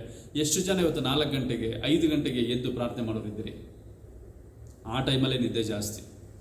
ಆ ಟೈಮಲ್ಲಿ ಏನಾದರೂ ತಪ್ಪಿ ಮನೆಯವರು ಏನಾದರೂ ಡಿಸ್ಟರ್ಬ್ ಮಾಡೋದು ಅಂದರೆ ಮನೇಲಿ ಅದೊಂದು ವರ್ಲ್ಡ್ ವಾರೇ ನಡೆದೋಗುತ್ತೆ. ಅಷ್ಟು ಮಟ್ಟಿಗೆ ಒಂದೊಂದು ಕುಟುಂಬಗಳನ್ನ ನಾವು ನೋಡ್ತಾ ಇದ್ದೀವಿ ಕೂಡ. ಆದರೆ ದೇವ್ರ ವಾಕ್ಯ ಹೇಳುತ್ತೆ ಏನಂತ, ಹೋ ಕರ್ತನೆ, ಬೆಳಿಗ್ಗೆ ನನ್ನ ಸ್ವರವನ್ನ ಕೇಳುವಿ, ಹೊತ್ತಾರೆಯಲ್ಲಿ ನಿನಗೆ ಪ್ರಾರ್ಥಿಸಿ ಮೇಲಕ್ಕೆ ನೋಡುವನು. ಯಾಕೆ ನಾವು ಮೇಲಕ್ಕೆ ನೋಡಬೇಕು ಅನ್ನುವಂಥದ್ದು ಮತ್ತೊಂದು ಪ್ರಶ್ನೆ. ನಿಮಗೆ ಗೊತ್ತಿರಬೇಕು, 5,000 ಜನಕ್ಕೆ ಯೇಸು ಸ್ವಾಮಿ ಅದ್ಭುತವನ್ನ ಮಾಡಿ 5 ರೊಟ್ಟಿ 2 ಮೀನನ್ನು ಹಂಚಿದಾಗ 5,000 ಜನಕ್ಕೆ ಯೇಸು ಸ್ವಾಮಿ ಆ 5 ರೊಟ್ಟಿ 2 ಮೀನನ್ನು ಹಂಚುವ ಮುನ್ನ ಅದನ್ನು ತೆಗೆದುಕೊಂಡು ಪರಲೋಕದ ಕಡೆಗೆ ಕರಗಳನ್ನು ಎತ್ತಿ ದೇವರಲ್ಲಿ ಪ್ರಾರ್ಥಿಸಿದರಂತೆ. ಯಾಕೆಂದ್ರೆ ದೇವರು ಅದನ್ನು ಆಶೀರ್ವಾದ ಮಾಡಬೇಕಾಗಿತ್ತು, ಯೇಸು ಸ್ವಾಮಿ ಅಲ್ವಾ? ಯಾಕಿದನ್ನ ಹೇಳ್ತಾ ಇದ್ದೀನಿ ಅಂದ್ರೆ, ಯೇಸು ಸ್ವಾಮಿ 2,000 ವರ್ಷಗಳ ಹಿಂದೆ ಈ ಲೋಕದಲ್ಲಿದ್ದಾಗ, ಪ್ರಪಂಚ ಮಲಗಿರುವಾಗಲೇ ಹೊತ್ತಾರೆಯಲ್ಲಿ ಗಟ್ಟ ಇಳಿದು ಬೆಟ್ಟವನ್ನ ಹತ್ತಿ ಗೆತ್ಸೆಮನೆ ತೋಟಕ್ಕೆ ಹೋಗಿ ಪರಲೋಕದ ಕಡೆಗೆ ತಮ್ಮ ಜೀವಿತವನ್ನು ಒಪ್ಪಿಸಿಕೊಟ್ಟು ದೇವರಿಂದ 2 ವರ್ಷ ಆತ್ಮದ ಬಲವನ್ನು ಪಡೆದುಕೊಂಡು ಅಲ್ಲಿಂದ ಬಂದು ಆನಂತರ ಅದ್ಭುತ ಕಾರ್ಯವನ್ನು ಮಾಡಲಿಕ್ಕೆ ಮುಂದೆ ಬಂದರು. ಅಂದರೆ ನಾವು ಮೇಲಕ್ಕೆ ನೋಡೋದ್ರಲ್ಲಿ ಅನೇಕ ಆಶೀರ್ವಾದಗಳು ಉಂಟು, ಆದರೆ ಇವತ್ತು ಜನ ಮೇಲೆ ನೋಡ್ತಾ ಇಲ್ಲ ಅಷ್ಟೇ. ಅಕ್ಕಪಕ್ಕದಲ್ಲಿ ಅವರೇನಾಗಿದ್ದಾರೆ, ಅವ್ರೆಂಥ ಮನೆ ಕಟ್ಟಿದ್ರು, ಅವ್ರೆಂಥ ಬಟ್ಟೆ ಹಾಕಿದ್ದಾರೆ, ಅವ್ರ ಮನೆ ಒಳಗಡೆ ಏನಿದೆ, ಇವತ್ತು ಪ್ರಪಂಚ ಎಲ್ಲ ಒಂದ್ ಕಡೆ ನಮ್ಮ ದೃಷ್ಟಿಕೋನ ತುಂಬ ಸಣ್ಣದಾಗಿ ಹೀಗೆ ಹೋಗ್ತಾ ಇದೆ ವಿನಃ, ನಾವು ಒಂದು ಸಾರಿ ಕಣ್ಣೆತ್ತಿ ಮೇಲೆ ನೋಡಿದ್ರೆ ನಿನ್ನ ಸಹಾಯ ಎಲ್ಲಿಂದ ಬರ್ತದೆ ಅಂತ ದೇವವಾಗಿ ಕೇಳುತ್ತೆ. ನಿನ್ನ ಪರಲೋಕದ ಕಡೆ ಇವತ್ತು ನಾವು ಕಣ್ಣೆತ್ತಿ ನೋಡಿದ್ರೆ ಮಾತ್ರ ನಮಗೆ ಸಹಾಯ ಸಿಕ್ಕುತ್ತೆ. ಜನಗಳನ್ನ ನೋಡಿದ್ರೆ ನಮಗೆ ಸಹಾಯ ಸಿಕ್ಕಲ್ಲ. ಜನಗಳು ಒಂದು ವೇಳೆ ಏನಾದರೂ ಸಹಾಯ ಮಾಡಿದ್ರು ನಮಗೆ 5 ರೂಪಾಯಿ ಕೊಟ್ಟು, ಈಗ 5 ರೂಪಾಯಿ ಅಂತ ಯಾರು ಕೊಡಲ್ಲ ಅಲ್ವಾ, 5,000 ಕೊಟ್ಟರೆ ನಮ್ಮ ಹತ್ರ 50,000 ಕಿತ್ಕೊಳ್ತಾರೆ. ಅಂತ ಸಹಾಯ ಇದೆ ಎಲ್ಲೋ ಒಂದ್ ಕಡೆ. ಇವತ್ತು ನಾವು ಮಾಡೋಣ, ನೆಕ್ಸ್ಟ್ ಅವ್ನು ಮಾಡ್ಬೋದು ಅಂತ. ಆದ್ರೆ ದೇವರ ದೃಷ್ಟಿಯಲ್ಲಿ ಯಾವುದೇ ತರವಾದಂತ ಒಂದು ಆಲೋಚನೆ ಯಾವುದೇ ಕಾರಣಕ್ಕೂ ಇಲ್ಲ ಪ್ರಿಯರೇ. ಯಾರ್ಯಾರು ದುಪ್ಪಟ್ಟಾದಂತ ಜೀವಿತ ತೋರಿಸ್ತಾರೋ ಯೇಸು ಸ್ವಾಮಿ ಅವರ ಜೀವಿತಗಳನ್ನ 2 ಆಶೀರ್ವಾದವಾಗಿ ಮಾಡ್ತಾನಂತೆ. ಇವತ್ತು ಅಂತ ಆಶೀರ್ವಾದ ಇವತ್ತು ನನಗೆ ನಿಮಗೆ ಬೇಕು ಅನ್ನೋದಾದ್ರೆ ಮುಂಜಾನೆ ಎದ್ದು ನಾವು ದೇವರನ್ನ ಕೂಗ್ತೀವ. ಇನ್ನು ಮುಂದೆ ಕೂಗೋಣ, ದೇವರನ್ನ ಸ್ಮರಿಸೋಣ. ಖಂಡಿತವಾಗಿಯೂ ಸಹ ಇದರಲ್ಲಿ ಆಶೀರ್ವಾದ ಇದೆ, ಅದರಲ್ಲಿ ಅನೇಕರು ಇದರಲ್ಲಿ ಅನುಭವ ತಗೊಂಡಿದ್ದೀರಿ ಗೊತ್ತು. ಆದರೆ ಯಾರ್ಯಾರು ಇನ್ನೂ ಸಹ ಬೆಳಗಿನ ಜಾವ 4 ಗಂಟೆ 5 ಗಂಟೆಗೆ ಕಾಲ್ ಚಾಚಿ ಒಳ್ಳೆ ನಿದ್ದೆ ಅಂತ ಅಂದ್ಬಿಟ್ಟು ಓದ್ಕೊಂಡು ಮಲಗ್ತಾರೋ ಅಂಥವ್ರಿಗೆ ಇದು ನಿಜವಾಗ್ಲೂ ಒಂದು ಒಳ್ಳೆ ಸಂದೇಶ. ದಯವಿಟ್ಟು ದೇವರಿಗೋಸ್ಕರ ಏನಾದರೂ ತ್ಯಾಗ ಮಾಡಿ, ನಿದ್ದೆ ತ್ಯಾಗ ಮಾಡಿ, ಊಟ ತ್ಯಾಗ ಮಾಡಿ, ನಿಮ್ಮ ದೇಹದ ಸಂರಕ್ಷಣೆಯನ್ನು ನೋಡ್ಕೊಳ್ಬೇಡಿ. ಆದರೆ ಪರರಿಗೋಸ್ಕರ ಇವತ್ತು ನಿಜವಾಗ್ಲೂ ನೀವು ನಿಂತ್ಕೊಳ್ಳೋದೇ ಆದರೆ ಖಂಡಿತವಾಗಿಯೂ ಸಹ ನಿಮ್ಮ ಜೀವಿತಗಳನ್ನ ಯೇಸು ಸ್ವಾಮಿ ದುಪ್ಪಟ್ಟಾಗಿ ಆಶೀರ್ವಾದ ಮಾಡ್ತಾನಂತೆ. ಆ ಆಶೀರ್ವಾದ ನಿಮ್ಮ ಮಕ್ಕಳಿಗೋ, ನಿಮ್ಮ ಮೊಮ್ಮಕ್ಕಳಿಗೋ, ನಿಮ್ಮ ಸಾಂಸಾರಿಕ ಜೀವಿತಕ್ಕೋ, ಸಾಮಾಜಿಕ ಜೀವಿತಕ್ಕೋ ಹೇರಳವಾಗಿ ಪುನಃ ದೇವರು ವಾಪಸ್ ಕೊಡ್ತಾನೆ. ಪಡೆಯೋಣ ಎಲ್ಲ ಆಶೀರ್ವಾದಗಳನ್ನು ನಾವೆಲ್ಲೂ ಸಹ ಹೊಂದೋಣ. ಟೆಸ್ಟಮೋನಿಸ್ ಎನ್ನುವಂಥ ಒಂದು ಪುಸ್ತಕದಲ್ಲಿ ಶ್ರೀಮತಿ ಎಲ್ ಎನ್ ಜಿ ವೈಟಮ್ ಅವರು ಬರೀತಾರೆ ಈ ರೀತಿ 332ನೇ ಪುಟದಲ್ಲಿ, ಕ್ರಿಸ್ತನ ಬರೋಣದ ದಿನಗಳಲ್ಲಿ ಇರುವುದಾದರೆ, ಇವತ್ತು ನಾವೆಲ್ಲರೂ ಸಹ ಯೇಸು ಸ್ವಾಮಿ ಬರೋಣದ ದಿನಗಳಲ್ಲೇ ಜೀವಿಸ್ತಾ ಇರೋದು. ಯಾರಾದ್ರೂ ಹೇಳ್ತೀರಾ ಇಲ್ಲ ಯೇಸು ಸ್ವಾಮಿ ಇನ್ನೂ ತುಂಬಾ ಲೇಟಾಗಿ ಬರ್ತಾನೆ ಅಂತ? ಹೇಳಲಿಕ್ಕೆ ಆಗುತ್ತಾ? ಈ ಸುತ್ತಮುತ್ತ ಆಗ್ತಾ ಇರತಕ್ಕಂಥ ಎಲ್ಲ ತರದ ಒಂದು ವಿಚಿತ್ರಗಳನ್ನ ನೀವು ನೋಡ್ರಿ. ಯಾವುದೋ ಕೊರೋನಾ ಸಣ್ಣದಾಗಿ ಅದು ಕಣ್ಣು ಕಾಣ್ತಾ ಇಲ್ಲ, ತುಂಬಾ ಸೂಕ್ಷ್ಮ ಜೀವಿ ಇಷ್ಟು ದೊಡ್ಡ ದೇಹದಲ್ಲಿರ್ತಕ್ಕಂಥ ಒಬ್ಬ ವ್ಯಕ್ತಿಯನ್ನು ಸಾಯಿಸ್ತಾ ಇದೆ ಅಂದ್ರೆ ನೀವು ಲೆಕ್ಕ ಹಾಕೊಳ್ಳಿ ಇನ್ನೆಷ್ಟು ಮಟ್ಟಿಗೆ ಈ ಕೊರೋನಾ ಅನ್ನುವಂಥ ಈ ಒಂದು ಸೂಕ್ಷ್ಮ ಜೀವಿ ದೇಹಗಳನ್ನ, ಜೀವಿತಗಳನ್ನ, ಸಂಸಾರಗಳನ್ನ, ಇಡೀ ಲೋಕವನ್ನ ನಾಶ ಮಾಡ್ತಾ ಇದೆ ಅಂತ ನಾವು ಅರ್ಥ ಮಾಡ್ಕೊಳ್ಳೋಣ. ಯೇಸು ಸ್ವಾಮಿ ಬರೋಣದ ಸಂದರ್ಭದಲ್ಲೇ ನಾವಿದ್ದೇವೆ ಅಂತ. ಯಾಕೆಂದ್ರೆ ಈ ವಾಕ್ಯ ಹೇಳುತ್ತೆ, ಕ್ರಿಸ್ತನ ಬರೋಣದ ದಿನಗಳಲ್ಲಿ ನಾವಿರುವುದಾದರೆ ಸ್ನಾನಿಕನಾದ ಯೋಹಾನನ ಹಾಗೆ ಕೆಲಸ ಮಾಡಬೇಕು ಎಂಬುದಾಗಿ ಶ್ರೀಮತಿ ಎಲ್ ಜಿ ವೈಟ್ ಅವರು ಹೇಳ್ತಾರೆ. ಹಾಗಿದ್ರೆ ಸ್ನಾನಿಕನಾದ ಯೋಹಾನ ಹೇಗೆ ಕೆಲಸ ಮಾಡ್ದ? ನಾವು ಹೇಗೆ ಕೆಲಸ ಮಾಡ್ತಾ ಇದ್ದೀವಿ? ನಾವು ಮಾಡೋದಕ್ಕೂ ಸ್ನಾನಿಕನಾದ ಯೋಹಾನನ ಕೆಲಸ ಮಾಡೋದಕ್ಕೂ ಏನಾದರೂ ಹೊಂದಾಣಿಕೆ ಇದೆಯಾ ಇಲ್ವಾ? ಸ್ವಲ್ಪ ಅದನ್ನು ನಾವು ತೂಕ ಹಾಕೋಬೇಕು. ಸ್ನಾನಿಕನಾದ ಯೋಹಾನ ಮಾಡಿದಂಥ ಪ್ರಸಂಗಗಳು, ಅವನ ಬಾಯಿಂದ ಬಂದಂಥ ಒಂದೊಂದು ಶಬ್ದಗಳು, ಮಾತುಗಳು ಎಲ್ಲವೂ ಸಹ ಸತ್ಯವೇದದಲ್ಲಿ ಮುದ್ರಿತ. ಎಲೆ ಅಲ್ಪ ವಿಶ್ವಾಸಿಗಳೇ, ಸರ್ಪ ಜಾತಿಯವರೇ, ನಿಮ್ಮನ್ನ ನೀವು ಇನ್ನೂ ಎಲ್ಲಿವರೆಗೂ ಸಹ ಕಠಿಣ ಮಾಡ್ಕೊಳ್ತೀರಿ? ನಿಮ್ಮ ಹೃದಯಗಳನ್ನ ದೇವರಿಗೋಸ್ಕರ ಅರ್ಪಿಸಿಕೊಡ್ರಿ, ಆತನ ಹೆಸರಿನ ಮೇಲೆ ಬಂದು ದೀಕ್ಷಾಸನ ಮಾಡಿಸ್ಕೊಳ್ರಿ, ದೇವರು ನಿಮ್ಮನ್ನು ರಕ್ಷಣೆ ಮಾಡ್ತಾರೆ ಎಂಬುದಾಗಿ ಸ್ನಾನಿಕನಾದ ಯೋಹಾನ ಅಡವಿಯಲ್ಲಿ ಕೂಗುತ್ತಾ ಹೋಗ್ತಿದ್ದ. ಪ್ರಿಯರೇ, ಇವತ್ತು ಈ ರೀತಿ ನಾವೇನಾದರೂ ಯಾರನ್ನಾದರೂ ಒಂದು ಸಂಬೋಧಿಸಿ ಏನಾದರೂ ನೀವು ಅಲ್ಪ ವಿಶ್ವಾಸಿಗಳು, ನಿಮಗೆ ವಿಶ್ವಾಸ ಇಲ್ಲ ಅನ್ನೋದಾದರೆ ಆ ಕಡೆಯಿಂದ ನಮಗೆ ರಿಪ್ಲೈ ಏನು ಬರುತ್ತೆ ಅಂತ ನಮಗೆ ಗೊತ್ತು ಚೆನ್ನಾಗಿ. ಒಂದನ್ನು ನೆನೆಸ್ಕೊಳ್ಳಿ, ನಾವು ಕಡೆ ದಿನಮಾನದಲ್ಲಿ ನಾವು ಜೀವಿಸ್ತಾ ಇದ್ದೀವಿ ಅನ್ನೋದಾದರೆ ಪ್ರಿಯರೇ, ಈ ಹೊತ್ತು ನನ್ನ ನಿಮ್ಮ ಕೆಲಸ ಬೇರೆ ಏನೋ ಇದೆ. ಅದು ಏನು ಅಂತ ಇವತ್ತು ನಾವು ಹುಡುಕಬೇಕು. ಇವತ್ತು ನಮಗೆ ಬೇಕಾದಂಥ ಎಲ್ಲ ಥರದ ಆಶೀರ್ವಾದ ದೇವರಿಂದ ಮಾತ್ರ ಕೊಡಲಿಕ್ಕೆ ಸಾಧ್ಯ ಇದೆ. ಯಾಕೆಂದರೆ ದುಪ್ಪಟ್ಟಾದ ಜೀವಿತ ಕ್ರಿಸ್ತನ ಬರೋಣದಲ್ಲಿ ನಾವು ತೋರಿಸಿದ್ರೆ ಮಾತ್ರ ಆ ಎರಡನೇ ಬರೋಣದಲ್ಲಿ ಯೇಸು ಸ್ವಾಮಿ ಜೊತೆ ನಾವು ಪರಲೋಕ ರಾಜ್ಯಕ್ಕೆ ಹೋಗ್ಲಿಕ್ಕೆ ಸಾಧ್ಯ. ಇಲ್ಲಾಂದ್ರೆ ಖಂಡಿತವಾಗಿಯೂ ಸಹ ಇಲ್ಲ. ಸ್ವಾಮಿ, ನಾನು ಚರ್ಚಿಗೆ ಬಂದೆ, ಕಾಣಿಕೆ ಕೊಟ್ಟೆ, ಯಾಕೆ ನಾನು ಕರ್ಕೊಂಡು ಹೋಗ್ಲಿಲ್ಲ? ವಾಕ್ಯ ಹೇಳುತ್ತಲ್ಲ, ಮತ್ತೆ ಬರೆದ ಸುವಾರ್ತೆ ಪುಸ್ತಕ 7ನೇ ಅಧ್ಯಾಯದಲ್ಲಿ ಹೇಳುತ್ತೆ, 21-22ನೇ ವಚನದಲ್ಲಿ, ಸ್ವಾಮಿ ಸ್ವಾಮಿ ಅನ್ನೋರೆಲ್ಲ ಪರಲೋಕ ರಾಜ್ಯಕ್ಕೆ ಹೋಗಲ್ಲ. ಇದೊಂದು ನಾವು ನೆನೆಸ್ಕೊಳ್ಳೋಣ. ಮುಂದಕ್ಕೆ ಹೋಗೋಣ. ಅದೇ ಟೆಸ್ಟಿಮನೀಸ್ ಫಾರ್ ದ ಚರ್ಚ್ ಅದರಲ್ಲಿ ಮತ್ತೊಂದು ಪದವನ್ನು ಶ್ರೀಮತಿ ಎಲ್ ಜಿ ವೈಟ್ ಅವರು ಬರೀತಾರೆ. Prayer and effort. ಈ effort and prayer will be the business of your life. ಯಾವುದಂತೆ ನಮ್ಮ ಜೀವಿತದ ವ್ಯವಹಾರ ಆಗಿರಬೇಕು, ಅತಿ ಮುಖ್ಯವಾದಂಥ ವ್ಯವಹಾರ ಆಗಿರಬೇಕು, ಪ್ರಾರ್ಥನೆ ಮಾಡಬೇಕು ಮತ್ತು ಪ್ರಯತ್ನ ಮಾಡಬೇಕಂತ. ಈಗ ನಾವೇನು ಮಾಡ್ತೀವಿ? ಪ್ರಯತ್ನ ಮಾತ್ರ ಮಾಡ್ತೀವಿ, ಪ್ರಾರ್ಥನೆ ಮಾಡಲ್ಲ. ಅಥವಾ ಪ್ರಾರ್ಥನೆ ಮಾತ್ರ ಮಾಡ್ತೀವಿ, ಪ್ರಯತ್ನನೂ ಮಾಡಲ್ಲ. ಆದ್ರೆ ಏನ್ ಮಾಡ್ಬೇಕಂತೆ ವಾಕ್ಯ ಹೇಳುತ್ತೆ, prayer and effort, effort and prayer will be the business of your life. ನಿಮ್ಮ ಜೀವಿತದಲ್ಲಿ ಇದು ಮಾತ್ರ ಬಹುಮುಖ್ಯ. ಆದ್ರೆ ಇವತ್ತು ನಾವು ಇದನ್ನೇ ಮಾಡದೆ ಸ್ವಾಮಿ ಕೊಡ್ತಾನೆ, ಸ್ವಾಮಿ ಕೊಡ್ತಾನೆ. ಹೌದು, ಕೊಡ್ತಾನೆ, ಕೇಳಿರಿ ಕೊಡಲ್ಪಡುವುದಷ್ಟೇ. ನೀವು ಪ್ರಯತ್ನ ಮಾಡ್ರಿ, ದೇವ್ರು ಖಂಡಿತವಾಗಿ ಸಹ ನಿಮ್ಮ ಜೊತೆ ಇರ್ತಾನೆ. ಆದ್ರೆ ಅಂತ್ಯದ ದಿನಮಾನಗಳಲ್ಲಿ ನಾವು ಸೇವೆ ಮಾಡಲಿಕ್ಕೆ ನಾವು ಪ್ರಯತ್ನನೇ ಮಾಡ್ತಾ ಇಲ್ಲ. ಯಾರನ್ನಾದ್ರೂ ಸ್ವಲ್ಪ ದೂರ ಬನ್ನಿ, ಅಲ್ಲಿ ಒಬ್ರು ಹತ್ರ ಹೋಗಿ ಒಂದು ಪ್ರಾರ್ಥನೆ ಮಾಡ್ಕೊಂಡ್ ಬರೋಣ. ಇಲ್ಲ ಪಾಸ್ಟ್ರೆ, ತುಂಬ ಬ್ಯುಸಿ, ನೋಡಿ ಯಾವುದೋ ಒಂದು ಫೋನ್ ಕಾಲ್ ಬಂತು, ಯಾರೋ ಅರ್ಜೆಂಟು, ನಾನು ಹೋಗಬೇಕು. ಏನು ಇಲ್ಲದೆ ಇದ್ರು ಏನೋ ಒಂದು ಸಬೂಬು. ಆದರೆ ಒಂದಂತೂ ಸ್ಪಷ್ಟ, ನಮಗೆ ಸಿಕ್ಕುವಂಥ ಅವಕಾಶಗಳೇನಿದೆ, ನಮ್ಮ ಕರೆ ಏನು, ಯಾವ ಸಂದರ್ಭದಲ್ಲಿ ಯಾರ ಮುಖಾಂತರ ಕರೆ ಬರುತ್ತೆ ಗೊತ್ತಿಲ್ಲ. ಆದರೆ ಅದಕ್ಕೆ ದಯವಿಟ್ಟು ದೇವರ ಕೆಲಸಕ್ಕೆ ಯಾವುದೇ ಕಾರಣಕ್ಕೂ ಹಿಂದೆ ಮುಂದೆ ನೋಡಬೇಡ್ರಿ. ಕುಟುಂಬಕ್ಕೆ ಹೇಳಿಲ್ಲ, ನಾನು ಫ್ಯಾಮಿಲಿಗೆ ಹೇಳಿಲ್ಲ, ನಾನು ಇನ್ಫಾರ್ಮೇಶನ್ ಕೊಟ್ಟಿಲ್ಲ, ನಾನು ಹೇಳ್ಬಿಟ್ಟು ಬಂದಿದ್ರೆ ಚೆನ್ನಾಗಿರೋದು. ಒಬ್ಬ ವ್ಯಕ್ತಿ ಯೇಸು ಸ್ವಾಮಿ ಹತ್ರ ಬರ್ತಾನೆ ಅಲ್ವಾ, ಬಂದು ಯೇಸು ಸ್ವಾಮಿ, ನಿನ್ನ ಜೀವಿತಗಳನ್ನ ಯೇಸು ಸ್ವಾಮಿಗೆ ಅರ್ಪಿಸು ಅಂದ್ರೆ, ಇಲ್ಲ, ನಾನು ಮಾಡ್ಬೇಕಾಗ್ತಕ್ಕಂಥ ಕಾರ್ಯ ಇನ್ನೂ ಇದೆ. ಏನ್ ಕಾರ್ಯ? ಉತ್ತರ ಕ್ರಿಯೆಗಳು ಮಾಡಬೇಕು. ನನ್ನ ತಂದೆ ತಾಯಿಗಳಿಗೆ ನಾನು ಇನ್ನೂ ಸಹ ತಿಥಿ ಮಾಡಬೇಕು. ಅದಕ್ಕೆ ಯೇಸು ಸ್ವಾಮಿ ಹೇಳ್ತಾನೆ, ಸತ್ತವರ ಸ್ಥಿತಿಗಳನ್ನ ಮಾಡ್ತಾರೆ, ನೀನು ಅವ್ರ ಜೊತೆ ಇರಬೇಡಪ್ಪ, ನೀನು ನನ್ನ ಜೊತೆ ಬಾ. ಇವತ್ತು ನಾವು ಯೇಸು ಸ್ವಾಮಿ ಸೇವೆಗೆ ಅಂತ ಕರೆದಾಗ ನಾನು ಅವ್ರಿಗೆ ಹೇಳಿಲ್ಲ, ಇವ್ರಿಗೆ ಹೇಳಿಲ್ಲ, ಅವ್ರಿಗೆ ಇನ್ಫಾರ್ಮೇಶನ್ ಮಾಡ್ಕೊಡ್ತೀನಿ, ಒಂದು 5 ನಿಮಿಷ ವೇಟ್ ಮಾಡಿ, ಆ ಅವಕಾಶ ಇನ್ನೊಬ್ರಿಗೆ ಹೋಗಬಹುದು, ಆಶೀರ್ವಾದ ನೀವು ಕಳ್ಕೋಬಹುದು. ಬೇರೆ ಯಾವ ಸಂದರ್ಭ ಹೇಗೆ ಅಂತ ನಮಗೆ ಗೊತ್ತಿಲ್ಲ. ಆದರೆ ನಮ್ಮ ದೃಷ್ಟಿ ಕ್ರಿಸ್ತನ ಮೇಲಿರಲಿ, ಸೇವೆ ಮೇಲಿರಲಿ. ಎರಡನೇ ಮೆಟ್ಟಿಲು, ಫರ್ಮ್ಲಿ ರೂಟೆಡ್ ಇನ್ ಕ್ರೈಸ್ಟ್. ಈ ಅಂತ್ಯದ ದಿನಮಾನಗಳಲ್ಲಿ ನಾವು ಜೀವಿಸ್ತಾ ಇದ್ದೇವೆ. ದುಪ್ಪಟ್ಟಾದಂಥ ಜೀವಿತ ಹೇಗೆ ಅಂತ ಅನ್ನೋದಾದ್ರೆ, ನಾವು ಕ್ರಿಸ್ತನಲ್ಲಿ ಬೇರೂರಿ ನಿಂತ್ಕೋಬೇಕಂತೆ. ಓಕೆ, ನಿಮಗೆ ಗೊತ್ತು ತುಂಬ ಸ್ಪಷ್ಟವಾಗಿ. ಈ ಒಂದು ಮಳೆಗಾಲಗಳು ಜೋರಾಗಿ ಬಂದಾಗ, ಗಾಳಿ ಜೋರಾಗಿ ಬೀಸಿದ್ರೆ ಬುಡು ಸಮೇತ ಕೆಲವೊಂದು ಮರಗಳು ಧರೆಗೆ ಹುರುಳುತ್ತೆ. ಅಂದ್ರೆ ಅದಿನ್ನೂ ಏನಾಗಿರಲ್ಲ, ರೂಟೆಡ್ ಆಗಿರಲ್ಲ. ಭೂಮಿ ಒಳಗಡೆ ತುಂಬ ಬೇರೂರಿ, ಜಾಸ್ತಿ ಆಳವಾಗಿ ಬೇರೂರಿದ್ರೆ ನೀವು ಎಂಥ ಮಳೆ ಬರಲಿ, ಎಂಥ ಗಾಳಿ ಬರಲಿ ಅಂತ ಮರ ಬೀಳಲ್ಲ. ಬೇರೂರಿ ಇಲ್ಲದೆ ಇದ್ರೆ ಎಂಥ ದೊಡ್ಡ ಮರವು ಸಹ ಬಿದ್ದು ಹೋಗ್ತದಂತೆ. ಯಾಕೆ ಇದನ್ನು ಹೇಳ್ತಾ ಇದ್ದೀನಿ ಅಂದ್ರೆ, ನಾವು 20 ವರ್ಷದಿಂದ 50 ವರ್ಷದಿಂದ ಅಥವಾ 4 ತಲೆಮಾರುಗಳು 5 ತಲೆಮಾರುಗಳು ನಾವು ಕ್ರೈಸ್ತರು ಅಂತ ನಾವು ಹೇಳ್ಕೊಂಬಂದ್ರೂ ಸಹ ಕೆಲವೊಂದು ಸಾರಿ ನಾವು ಯೇಸು ಸ್ವಾಮಿನ ಬಿಟ್ಟು ಹೊರಗಡೆ ಹೋಗ್ತೀವಿ. ಆದರೆ ಯೇಸು ಸ್ವಾಮಿಯಲ್ಲಿ ನಾವು ಬೇರೂರಿ ನಿಂತ್ಕೊಂಡ್ರೆ, ನಾನು 1 ವರ್ಷ ಆಗಲಿ ಅಡ್ವೆಂಟಿಸ್ಟಿಗೆ ಬಂದು 50 ವರ್ಷ ಆಗಲಿ ನಾವು ಯಾವುದೇ ಕಾರಣಕ್ಕೂ ಹಿಂದಿರುಗಿ ಹೋಗಲ್ಲ. ಅಂದರೆ ಬೇರೂರಿ ನಿಂತ್ಕೋಬೇಕು ಅಂದರೆ ಏನು ಮಾಡಬೇಕು ಅನ್ನೋಂಥದ್ದು ಈ ವಾಕ್ಯದಲ್ಲಿದೆ.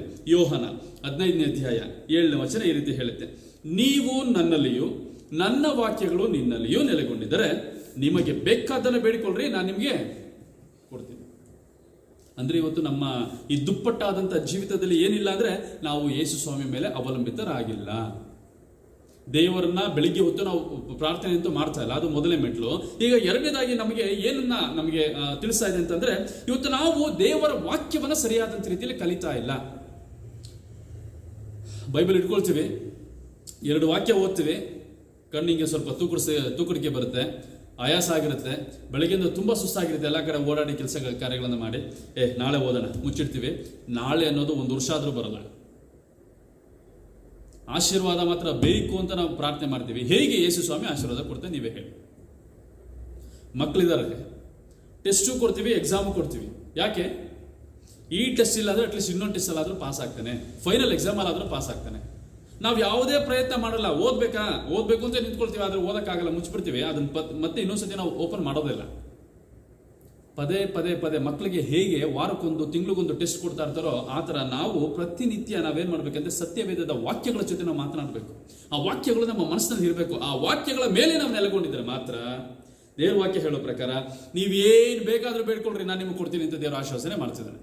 ಏನು ಬೇಕು ಕೇಳಿ. ಹಾಗಿದ್ರೆ ದೊಡ್ಡ ಮನೆ ಬೇಕು, ದೇವ್ರ ಚಿತ್ತ ಇದ್ರೆ ಕೊಡ್ತಾನೆ. ಅದು ದೇವರ ಚಿತ್ತದಲ್ಲಿ ಒಂದು ವೇಳೆ ನಿಮ್ಮ ಆಲೋಚನೆ ಅದು ದೇವರಿಗೆ ಇಷ್ಟ ಆದರೆ ಖಂಡಿತ ಕೊಡ್ತಾನೆ. ದೊಡ್ಡ ಕಾರ್ ಬೇಕು, ಕೊಡ್ತಾನೆ. ಯಾಕೆ ಕೊಡ್ತಾನೆ ಅಂತ ನಾನು ಹೇಳ್ತಾ ಇದ್ದೀನಿ ಗೊತ್ತಾ? ಒಂದು ಮಿಷಿನ್ ಅಪೀಲ್ ಬುಕ್ಕಲ್ಲಿ ಒಂದು ನಿಜವಾಗ್ಲೂ ನಡೆದಂಥ ಒಂದು ಘಟನೆ ಇತ್ತು. ಅದನ್ನು ನಾನು ಓದಿದ್ದೆ, ಅದನ್ನು ನಾನು ನಿಮ್ಮ ಹತ್ರ ಹಂಚ್ಕೊಳ್ತೀನಿ. ಒಬ್ಬ ವ್ಯಕ್ತಿ ವೈಯಕ್ತಿಕವಾಗಿ ಗ್ಲೋಬಲ್ ವಾಲಂಟಿಯರ್ ನಾವೇನು ಹೇಳ್ಬೋದು, ಆ ವೈಯಕ್ತಿಕವಾಗಿ ಅವನು ಸುವಾರ್ಥ ಸೇವೆ ಮಾಡ್ತಿದ್ದ ಯಾವುದೋ ಒಂದು ಕಾಡಿನಲ್ಲಿ. ಅವನಿದ್ದಿದ್ದು ಬೆಟ್ಟಗಳ ಮಧ್ಯದಲ್ಲಿ ಒಂದು ಪೊದೆ. ಆ ಪೊದೆಯಲ್ಲಿ ಅವನು ಜೀವನ ಮಾಡ್ತಿದ್ದ.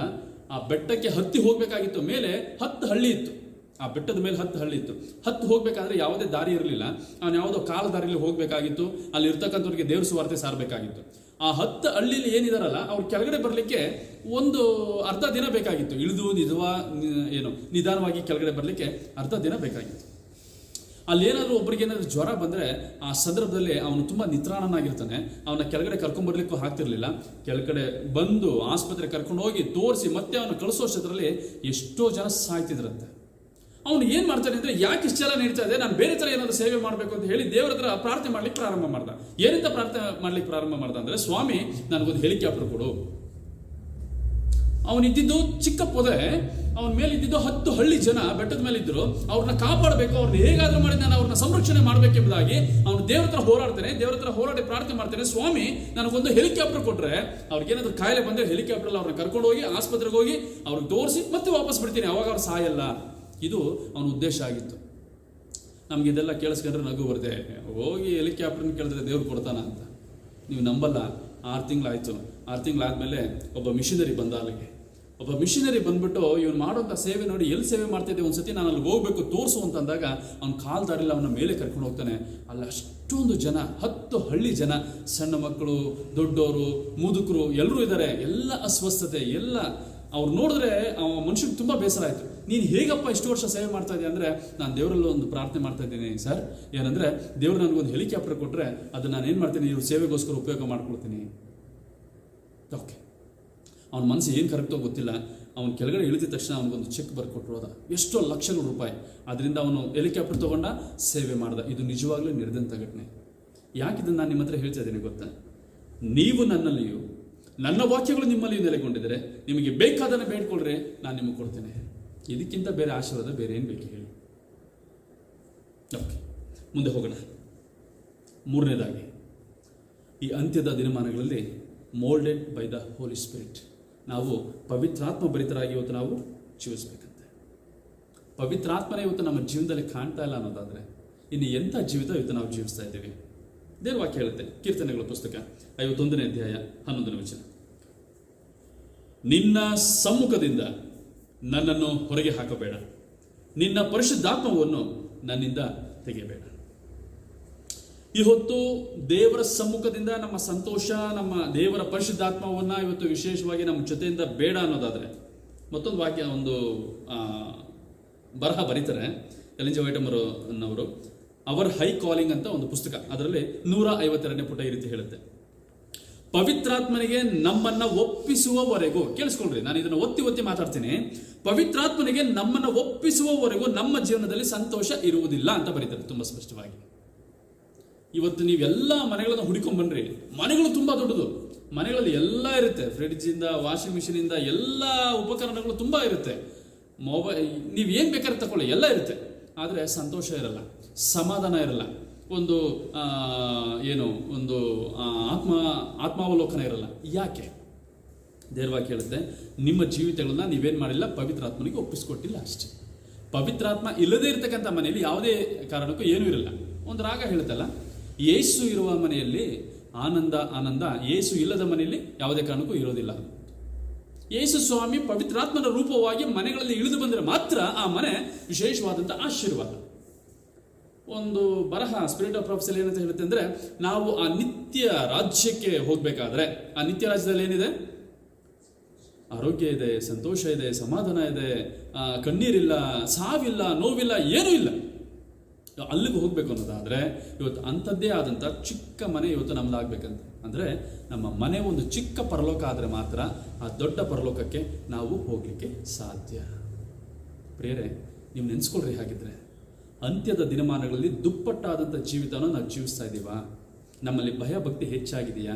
ನಮ್ಮಲ್ಲಿ ಪ್ರಾರ್ಥನಾ ಜೀವಿತ ಹೆಚ್ಚಾಗಿದೆಯಾ? ನಮ್ಮಲ್ಲಿ ವಾಕ್ಯವನ್ನು ಓದುವಂಥದ್ದು ಹೆಚ್ಚಾಗಿದೆಯಾ? ಸತ್ಯವೇದ ಹಿಡ್ಕೊಂಡು 1 ಗಂಟೆ 2 ಗಂಟೆ 3 ಗಂಟೆ ನಾವು ಓದ್ತೀವಾ? ಇವತ್ತು ಒಂದು ವೇಳೆ ಪವಿತ್ರಾತ್ಮನಿಗೋಸ್ಕರ ನಮ್ಮ ಜೀವಿತಗಳನ್ನು ಒಪ್ಪಿಸಿಕೊಟ್ಟು ಯೇಸು ಸ್ವಾಮಿ ನಮ್ಮ ಮನೆಯ ನಾಯಕ ಎಂಬುದಾಗಿ ನಾವು ಕೂತಿದ್ದೀವಾ? ಇದು ಏನೂ ಇಲ್ಲ ಅನ್ನೋದಾದರೆ ದೇವರು ಇನ್ನೂ ಸಹ ನಮ್ಗೆ ಅವಕಾಶ ಕೊಡ್ತಾ ಇದ್ದೇನೆ. ಪ್ರೇರೆ, ನಾಳೆಯಿಂದ ಪ್ರಾರಂಭ ಮಾಡೋಣ. ಯಾವುದೇ ಕಾರಣಕ್ಕೂ ಡಿಲೇ ಬೇಡ. ಇಷ್ಟು ನಾವು ತಾತ್ಸಾರ ಮಾಡಿಬಿಟ್ಟಿದ್ದೀವಿ, ಇಷ್ಟೊಂದು ತಾಮಸ ಆಗಿದೆ ಅಂದರೆ ತುಂಬ ಲೇಟ್ ಆಗಿದೆ, ಹೌದು, ಒಪ್ಕೊಳ್ಳೋಣ. ಆದರೆ ಇನ್ನು ಮುಂದೆ ವಿಶೇಷವಾಗಿ ನಾವು ಎಲ್ಲವನ್ನು ಸಹ ಬದಿಗೊತ್ತಿ ನಾವು ದೇವ್ರಿಗೋಸ್ಕರ ಮುಂದೆ ಬರೋದೇ ಆದರೆ ಖಂಡಿತವಾಗಿಯೂ ಸಹ ದೇವರು ಈಗಲೂ ನಮ್ಮನ್ನು ತನ್ನ 2 ಕೈಗಳನ್ನು ಅಂಗಲಾಚಿ ಕರೀತಾ ಇದ್ದಾನೆ. ನೀವು ಯಾರಾದರೂ ಪರಾತ್ಪರನ ಮೊರೆ ಹೊಕ್ಕಿ ಸರ್ವಶಕ್ತನ ಆಶ್ರಯಕ್ಕೆ ಬಂದರೆ ನೀವು ಸುರಕ್ಷಿತರಾಗಿರ್ತೀರಿ. ಇವತ್ತು ಈ ಯಾವುದೇ ಭಯ ಭೀತಿಯಿಂದ ದೇವರು ನಮ್ಮನ್ನು ಕಾಪಾಡ್ತಾರೆ. ಯಾವುದೇ ರೋಗ ರುಜಿನಗಳು ಸಹ ನಮ್ಮ ಗುಡಾರದ ಸಮೀಪಕ್ಕೂ ಬಾರದ ಹಾಗೆ ದೇವರು ನಮ್ಮನ್ನು ನಡೆಸ್ತಾರೆ. ಸೊ ಆ ನಡೆಸುವಿಕೆಗೆ ನೀವು ಸಹ ಪಾತ್ರರಾಗ್ರಿ, ನಾವು ಸಹ ಪಾತ್ರರಾಗೋಣ. ನಾವೆಲ್ಲರೂ ಸಹ ಒಂದಾಗಿ ಬಂದು ದೇವರ ಭಯ ಭಕ್ತಿಯಲ್ಲಿ ಮುಂದೆ ಬರೋಣ ಎಂಬುದಾಗಿ ನಾನು ನಿಮ್ಮನ್ನು ಆಹ್ವಾನ ಕೊಡ್ತೇನೆ. ಈ ಮುಕ್ತಾಯಕ್ಕೆ ನಾವೆಲ್ಲರೂ ಸಹ ಕಣ್ಣುಗಳನ್ನು ಮುಚ್ಚಿ ಒಂದು ಸಣ್ಣ ಪ್ರಾರ್ಥನೆ ಮಾಡೋಣ. ನಮ್ಮನ್ನು ಬಹಳವಾಗಿ ಪ್ರೀತಿ ಮಾಡಿದ ಸ್ವಾಮಿ, ಉಳಿದ ಸಭೆಯ ಜೀವಿತ ಈ ಅಂತ್ಯದ ದಿನಮಾನಗಳಲ್ಲಿ ನಾವು ಹೇಗೆ ಜೀವಿಸಬೇಕೆಂಬುದಾಗಿ ನೀನೆ ತಿಳಿಸಿಕೊಟ್ಟಿದ್ದೆ. ಮೊದಲು ಹೆಚ್ಚೆಚ್ಚಾದಂಥ ಸಮಯ ಪ್ರಾರ್ಥನೆಯಲ್ಲಿ ಕೊಡಬೇಕು. ನಿನ್ನ ವಾಕ್ಯಗಳನ್ನು ನಾವು ಸದಾಕಾಲ ಪಠಿಸಬೇಕು. ಪವಿತ್ರಾತ್ಮನಿಗೆ ನಮ್ಮ ಜೀವಿತಗಳನ್ನು ಒಪ್ಪಿಸಿಕೊಡಬೇಕು.